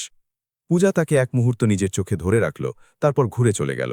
সোনালি তার পায়ের শব্দ দূরে মিলিয়ে যাওয়া পর্যন্ত অপেক্ষা করল। তারপর সে ফোন বের করে সৌরভকে লিখল, পূজা এখানে এসেছিল, সে আমার সাথে কথা বলেছে। আমার মনে হয় আপনার এটা জানা উচিত। উত্তর 2 মিনিটেরও কম সময়ে এলো। তুমি কি ঠিক আছো? সোনালি স্ক্রিনের ওপর সেই প্রশ্নটি দেখল। দুটি সাধারণ শব্দ যা 3 মাস আগে তার মালিকের মুখ থেকে কেবল একটি আনুষ্ঠানিকতা হতো, এখন তা অন্য কিছু ছিল। সে উত্তর দিল, হ্যাঁ। তারপর সে ফোন রেখে দিল এবং নিজের কাজ চালিয়ে গেল। সৌরভ রাত 11টার সময় উকিলের সাথে ফোনে কথা বলতে বলতে বিলায় পৌঁছাল। পূজার বিনা অনুমতিতে সার্ভিস এরিয়ায় আসা ঠিক সেটাই ছিল যা তার ফাইলটি সম্পূর্ণ করার জন্য প্রয়োজন ছিল। তার উকিল 3 মিনিটে এর গুরুত্ব নিশ্চিত করে দিল। সেই রাতে সৌরভ অফিস ঘরে একা বসেছিল। অনন্যার বাক্সটি তার সামনে খোলা ছিল। সে 2 পাতার চিঠিটি বের করল। সেটি আরও একবার ধীরে ধীরে পড়ল, যেন কোনো কিছুর নির্দেশাবলী পর্যালোচনা করছে যা সে তৈরি করতে চলেছে। চিঠির শেষ অংশে অনন্যা এমন কিছু লিখছিল যা সে ওই সকালে পড়েছিল কিন্তু পুরোপুরি উপলব্ধি করতে পারেনি। এখন সে তা উপলব্ধি করল। আমি তোমাকে তাকে ভালোবাসার জন্য বলছি না, আমি তোমাকে তাকে দেখার জন্য বলছি। সেই ব্যক্তিকে দেখার জন্য যে তাকে বয়ে বেড়ানোর সিদ্ধান্ত নিয়েছে যা আমি বইতে পারিনি, যে তাকে বড় করেছে এটা না জেনেই যে তুমি কে ছিলে, যে তাকে ভালোবেসেছে কারো বুঝিয়ে দেওয়া ছাড়াই যে কেন তাকে ভালোবাসা উচিত। এই ধরনের মানুষ দুবার পাওয়া যায় না সৌরভ, আমি জানি, কারণ আমি তাকে তখন পেয়েছিলাম যখন আমার তাকে সবচেয়ে বেশি প্রয়োজন ছিল। সৌরভ চিঠিটি ভাঁজ করল। অফিস ঘরের জানালার দিকে তাকালো যা সার্ভিস গলির দিকে খুলত। সেই জানালা যেখান থেকে সে সোনালীকে ডজন খানেকবার মাঝরাতে ব্যাগ বুকে চেটে ধরে দূরে চলে যেতে দেখেছিল। সে সেখানে কিছুক্ষণ থমকে রইল, তারপর বাক্সটি বন্ধ করে দিল। অফিস ঘরের আলো নিভিয়ে দিয়ে রান্নাঘরে চা গরম করতে গেল। প্রায় মাঝরাত হয়ে গিয়েছিল। এখন থেকে 12টা 20 মিনিটের মধ্যে কোনো এক সময় সোনালী বারান্দা দিয়ে বেরোনোর জন্য এদিক দিয়েই যাবে। আর এইবার সবকিছু শুরু হওয়ার পর প্রথমবার সৌরভ এই অভিনয় করবে না যে সে কিছু শুনতে পাচ্ছে না। সোনালী 12টা 15 মিনিটে রান্নাঘরের পাশ দিয়ে গেল। সে দরজার কাছে দাঁড়িয়ে পড়ল যখন সে সৌরভকে উনুন বা স্টোভের কাছে দাঁড়িয়ে থাকতে দেখল। কাউন্টারে 2টি কাপ চা রাখা ছিল। সে কিছুই বলল না, সৌরভও না। সে কেবল একটি কাপের দিকে ছোট একটি ইশারা করল। সোনালী ব্যাগটি মাটিতে রাখল এবং কাছে এগিয়ে এলো। তারা দুজনে কাউন্টারের কাছে দাঁড়িয়েছিল। গরম চা হাতে ছিল এবং মাঝরাতে ভিলার নীরবতা তাদের চারপাশ ঘিরে ছিল। এটি আগের সব রাতের নীরবতার চেয়ে আলাদা ছিল। আগে এটি একজন মালিক এবং একজন কর্মীর মাঝখানে নীরবতা ছিল। এখন এটি এক অন্য ধরনের নীরবতা। দুজন মানুষের যারা একে অপরের ব্যাপারে এত কিছু জানত যে আর কোনো অভিনয় করতে পারত না। পূজার ব্যাপারে জানানোর জন্য ধন্যবাদ, সৌরভ বলল। এটি সঠিক কাজ ছিল। সে কি তোমাকে এমন কিছু বলেছে যাতে তুমি চিন্তিত হয়েছ? সোনালি এক মুহূর্ত ভাবল। সে আমাকে বলল যে আপনি আদিত্যের ওপর অধিকার দাবি করবেন, কারণ আপনার কাছে এমন সম্পদ আছে যা আমার কাছে নেই, এবং আদালতে এটার গুরুত্ব অনেক। সৌরভ তার দিকে তাকালো। আমি এমনটা করব না। আমি জানি তুমি এটা জানো, অথবা তুমি আশা করো। সোনালি সততার সাথে চিন্তা করল। দুটোই আমার মনে হয়। সৌরভ মাথা নাড়ল। এক চুমুক চা খেল। আমি কি চাই, সে বলল, শব্দগুলোকে সেই সতর্কতার সাথে বেছে নিয়ে যেমনটা সে গুরুত্বপূর্ণ আলোচনায় করত। তাকে জানতে চাই, তার পাশে থাকতে চাই, তোমার থেকে কোনো কিছু কেড়ে না নিয়ে, বা তুমি তার সাথে আগে যা কিছু গড়ে তুলেছ তা বদলাতে না বলে। সে একটু থামল। তুমি তার মা, এ নিয়ে কেউ বিতর্ক করবে না। কেউই এ নিয়ে বিতর্ক করতে চায় না। সোনালি নিঃশব্দে শুনল। আর আপনি তার জন্য কি হবেন, সে জিজ্ঞেস করল। আমি এখনো জানি না। আমাদের তিনজনকে ধীরে ধীরে তা খুঁজে বের করতে হবে। সে তাকে কোনো তাড়াহুড়ো ছাড়াই দেখল। সোনালি কাপের দিকে তাকালো। সে সরস্বতী দেবীর কথা ভাবল, মাটির বাড়ির কথা, একজন মহিলার রেকর্ডিংয়ের কথা যাকে সে কখনো দেখেনি, কিন্তু যার কণ্ঠস্বর তার মনের মধ্যে কোথাও আটকে গিয়েছিল, যা ঠিক স্মৃতি ছিল না, বরং বুকের খুব কাছের কিছু ছিল। অনন্যা রেকর্ডিংয়ে কিছু বলেছিল। সোনালি মাথা না তুলেই বলল, সে আমাকে বলেছিল যে আদিত্যের চোখ তার বাবার মতো হবে, আর তার মায়ের জেদের মতো। কেবল তা দিয়েই সে সবকিছু সামলাতে পারবে। সৌরভ তৎক্ষণাৎ উত্তর দিল না। সে ঠিকই বলেছিল, সে শেষে বলল, এবং তার কণ্ঠে এমন কিছু ছিল যা তার স্বাভাবিক গলা ছিল না। সেটি অনেক বেশি বাস্তব ছিল। সোনালি মাথা তুলল এবং তাকে দেখল। আর সেই দৃষ্টিতে এখন আর কর্মী থেকে মালিকের দূরত্ব ছিল না, আর না শুরুর মাসগুলোর অবিশ্বাস। কিছু একটা অনেক বেশি সৎ এবং নাম দেওয়া কঠিন অনুভূতি ছিল। দুজন মানুষের পরিচয় যারা সম্পূর্ণ আলাদা পথ দিয়ে একই জায়গায় এসে পৌঁছেছে, এবং তারা এখনও জানত না যে এর সাথে কি করতে হবে। আমি এই সপ্তাহের শেষে বর্ধমান যাচ্ছি, সৌরভ বলল, সরস্বতী দেবীকে দেখার জন্য। আর যদি তুমি আর আদিত্য ওখানে থাকো, তবে আমি তাকে হ্যালো বলতে চাইব। ও ওখানেই থাকবে। ঠিক আছে। সোনালি মাটি থেকে ব্যাগ তুলে নিল। তারপর থামল। আমি কি আপনাকে কিছু জিজ্ঞেস করতে পারি? হ্যাঁ, সৌরভ বলল। আপনি যখন তাকে প্রথমবার বাগানে দেখেছিলেন, যখন আদিত্য আপনাকে সেই ফুলের কথা বলেছিল, আপনি কি আগে থেকেই জানতেন? সৌরভ ভাবল, না, কিন্তু আমি এমন কিছু অনুভব করেছিলাম যার আমি নাম দিতে পারিনি। একটু বিরতি দিয়ে বলল, আমার মনে হয় সে জানত। সোনালি হাসল। এই প্রথমবার সৌরভ তাকে সেই হাসিতে দেখল যা সে বর্ধমানের বাগানে দেখেছিল, যখন আদিত্য জবার দিকে ইশারা করছিল। সেই হাসি যার সাথে কাজ বা ভয়ের কোনো সম্পর্ক ছিল না। বাচ্চারা সব জানে, সে বলল, এবং সার্ভিস এক্সিটের দিকে চলে গেল। সৌরভ দরজা বন্ধ হওয়ার শব্দ শুনল। সে রান্নাঘরে একা রয়ে গেল। কাউন্টারে দুটি খালি কাপ পড়েছিল, এবং সৌরভের বুকে এমন কিছু ছিল যা গত 2 বছরের সেই মৃত ভার ছিল না, বরং সম্পূর্ণ আলাদা কিছু ছিল। সেটিকে চিনতে তার মাত্র 1 মুহূর্ত সময় লাগল। এটি ছিল এক সাধারণ আশা, কোনো গ্যারেন্টি ছাড়াই 2 বছরের এক শিশুর হাতের কাঠের চামচের মতো নিখুঁত আকারের। শনিবার সকাল 11টায় সৌরভ বর্ধমানে পৌঁছাল। সে নীল গেটের সামনে গাড়ি পার্ক করল। গাড়ি থেকে নামার পর সে কড়া নাড়ার আগেই গেটটি ভেতর থেকে নিজে থেকেই খুলে গেল। আদিত্য অন্য পাশে ছিল। তার খালি পা বাগানের মাটিতে ছিল, এবং হাতে একটি নীল বল ছিল। সে তাকে দেখল, তারপর তার দিকে 1 পা এগিয়ে গেল। সে নিজের 2 হাত তুলে ধরল এবং অপেক্ষা করল। সৌরভ নিচু হয়ে তাকে কোলে তুলে নিল। আদিত্য তার 2 হাত দিয়ে সৌরভের মুখ স্পর্শ করল, শিশুদের সেই পূর্ণ বিশ্বাসের সাথে যারা এটা ঠিক করে নেয় যে কে ভরসাযোগ্য, এবং যাদের আর অন্য কোনো তথ্যের প্রয়োজন হয় না। সে তাকে খুব কাছ থেকে দেখল, চোখ দুটো সরু করে যেন খুব গুরুত্বপূর্ণ কিছু পরীক্ষা করছে। স্যার, সে সেই উচ্চারণের সাথে বলল, যা এবার স্পষ্ট শোনা যাচ্ছিল। নমস্তে, সৌরভ এমন এক গলায় বলল যা তার প্রত্যাশার চেয়েও অনেক ধীর এবং শান্ত শোনাল। ফুল, আদিত্য দেয়ালের দিকে ইশারা করে বলল। সৌরভ দেখল দেয়ালের এক কোণায় একটি জবা ফুল বসেছিল, যা তাদের দিকে ফুলদের সেই রাজকীয় উদাসীনতা নিয়ে তাকিয়েছিল। হ্যাঁ, সৌরভ বলল, ফুল। আদিত্য গাম্ভীর্যের সাথে মাথা নাড়ল। সে সন্তুষ্ট হল যে অবশেষে কেউ তার কথার সত্যতা স্বীকার করল। আর সৌরভ রায় বর্ধমানের এক মাটির বাড়ির বাগানে দাঁড়িয়ে নিজের 2 বছরের ছেলেকে কোলে নিয়ে দেয়ালের এক ফুলের দিকে ইশারা করতে করতে অনুভব করল যে গত 2 বছর ধরে যা কিছু ভেঙে পড়েছিল আজ তা যেন নিজের জায়গায় ফিরে এলো। হঠাৎ করে নয়, কোনো ঘটা করে নয়, বরং খুব ধীরে ধীরে, যেমনটা স্বাভাবিকভাবে ঘটে থাকে। সেই পরিবারটি যা সবসময় সেখানে উপস্থিত ছিল। সরস্বতী দেবীর প্রয়াণ হল 1 নভেম্বর বৃহস্পতিবার। বর্ধমানের সেই রান্নাঘরের সকালের ঠিক 3 মাস পর তিনি মারা গেলেন। তিনি নিজের বিছানায় নিজের বাড়িতেই শেষ নিঃশ্বাস ত্যাগ করলেন। জানালার বাইরে লাল জবা ফুটেছিল এবং সোনালির হাত ওনার হাতের মুঠোয় ছিল। সৌরভ ঘটনার 25 মিনিট পর সেখানে পৌঁছল। সে ঘরের দরজায় কিছুক্ষণ থমকে দাঁড়াল। সোনালীকে বিছানার পাশে বসে থাকতে দেখল। তার মাথা নিচু হয়েছিল এবং কাঁধ দুটো স্থির ছিল। দেখে মনে হচ্ছিল যেন তার কান্না শেষ হয়ে গিয়েছে এবং এখন সে শুধু সেখানে স্তব্ধ হয়ে বসে আছে। সৌরভ সাথে সাথে ঘরে ঢুকল না, সে অপেক্ষা করল। যখন সোনালী মাথা তুলে তাকে দেখল তখন সে কিছুই বলল না, শুধু নিজের খালি হাতটি একটু বাড়িয়ে দিল। সৌরভ ঘর পেরিয়ে সোনালীর কাছে গেল এবং তার হাতটি ধরল। সে তার পাশে বসে পড়ল। তারা কিছুক্ষণ এভাবেই বসে রইল, দুজনেই চুপচাপ। সরস্বতী দেবী তাদের মাঝখানে শুয়েছিলেন এবং জানালার ছোট ফাঁক দিয়ে নভেম্বরের হালকা রোদ ঘরে আসছিল। আদিত্য পাশের ঘরে ঘুমাচ্ছিল। সোনালির বোন আধ ঘন্টা পর এলো এবং দরজায় লাল চোখ নিয়ে দাঁড়িয়ে রইল। সে বুঝতে পারছিল না কি বলবে। সৌরভ উঠে তার কাঁধে হাত রাখল এবং তাকে ভেতরে আসতে দিল। সেই দুপুরে যখন প্রতিবেশীরা খাবার, ফুল এবং গ্রামের সেই বিশেষ স্তব্ধতা নিয়ে আসতে শুরু করল যা কেউ মারা গেলে অনুভব করা যায়, সৌরভ তখন বাগানে গেল। সে জবার পাশে সেই পাথরের বেঞ্চটিতে বসল। নিজের পকেট থেকে সেই নীল কভারের নোটবুকটি বের করল যা সরস্বতী দেবী তার জন্য আগলে রেখেছিলেন এবং যা সে আগে কখনো পুরোটা পড়েনি। এটি ছিল অনন্যার ডায়েরি, যা সে তার জীবনের শেষ 3 মাসে লিখেছিল। সে শেষ পাতাটি খুলল। তারিখটি ছিল অনন্যার মৃত্যুর 6 দিন আগের। হাতের লেখা এখন আর চিঠির মতো অতটা সাজানো ছিল না। তা ছিল অনেক ছোট এবং অগোছালো, কিন্তু তবু স্পষ্টভাবে সেটি অনন্যারই ছিল।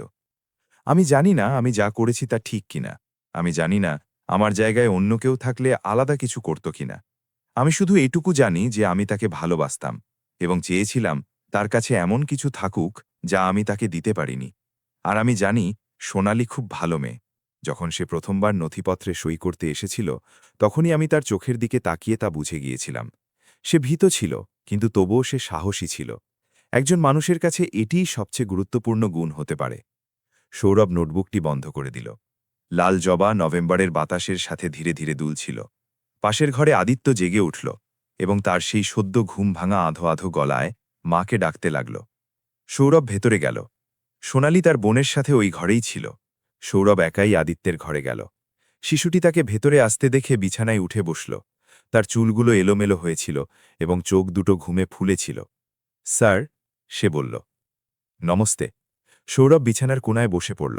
কেমন ঘুম হল? আদিত্য প্রশ্নটি নিয়ে গম্ভীরভাবে ভাবল, তারপর বলল, ঠিক আছে। এরপর সে জানালার দিকে ইশারা করে জিজ্ঞেস করল, মাসি? সৌরভ তার দিকে তাকাল। শিশুটির গভীর চোখ দুটো শান্ত ও স্থির ছিল এবং সে একটি বাস্তব উত্তরের অপেক্ষায় ছিল, কোনো ছলনার নয়। তোমার মাসি চলে গিয়েছেন, সৌরভ ঠিক সেই সরলতা নিয়েই বলল। তিনি এখন আর এখানে থাকবেন না, কিন্তু তিনি তোমাকে খুব ভালোবাসতেন। আদিত্য কথাটি বোঝার চেষ্টা করল, জানালার দিকে তাকাল, তারপর সৌরভের দিকে তাকিয়ে জিজ্ঞেস করল, আর আপনি? আমি এখানেই থাকব, সৌরভ বলল। শিশুটি মাথা নাড়ল, যেন এটি তার জন্য যথেষ্ট ছিল এবং সে শুধু সেটুকুই জানতে চেয়েছিল। সে সৌরভের কোলে ঠিক ততটাই স্বাচ্ছন্দ্যে উঠে বসল যেন সে শতবার আগে এমনটা করেছে, যদিও বাস্তবে তাদের পরিচয়ের 5 মাসও পূর্ণ হয়নি।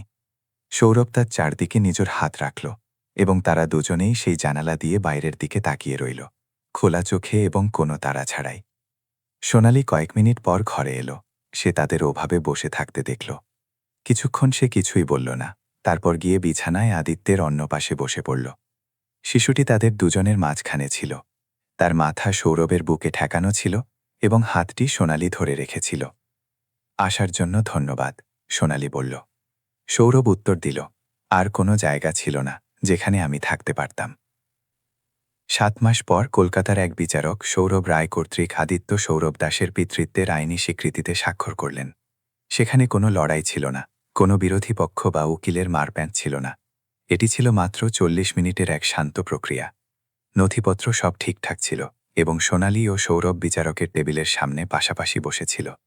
যখন তারা আদালতের পার্কিং এলাকায় বেরিয়ে এলো, তখন আদিত্য সোনালীর বোনের সাথে গাড়ির পাশে অপেক্ষা করছিল। সে তাদের দেখা মাত্রই তাদের দিকে দৌড়ে এলো। তার সেই দৌড়ানোর ভঙ্গি, যা দৌড়ানোর চেয়ে পড়ে যাওয়ার মতোই বেশি মনে হতো। সৌরভ তাকে কোলে তুলে নিল।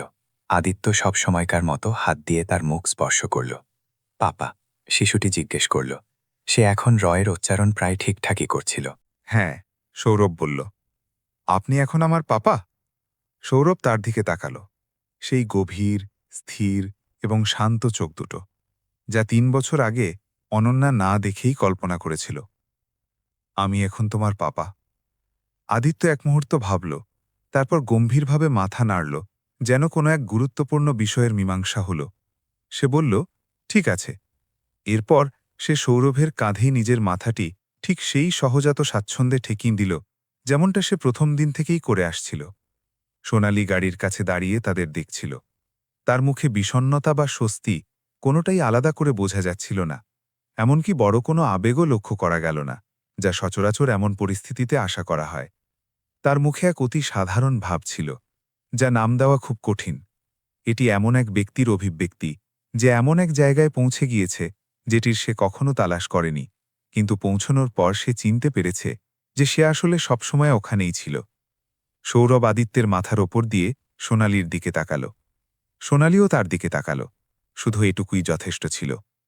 আদালতের বাইরে এপ্রিলের এক সকালে কলকাতার ইমারতগুলোর মাঝ দিয়ে আড়াআড়িভাবে সূর্যের আলো এসে পড়ছিল। একটি পরিবার, যাকে অনন্যা রায় ভালোবাসা, জেদ এবং এই ধ্রুব সত্যের উপর ভিত্তি করে গড়ে তুলেছিলেন যে ভালো মানুষরা শেষ পর্যন্ত ঠিকই একে অপরের দেখা পায়, পৃথিবী যতই বাধা সৃষ্টি করুক না কেন। কোনো শোরগোল ছাড়াই, কোনো বড় বক্তৃতা ছাড়াই, এক শিশুর সাথে, যে এখন রয়ের উচ্চারণ প্রায় নির্ভুলভাবে করে এবং যার চোখ দুটো তার বাবার মতো আর জেদটা ঠিক তার মায়ের মতো, ঠিক যেমনটা সে, অর্থাৎ অনন্যা, বলেছিল।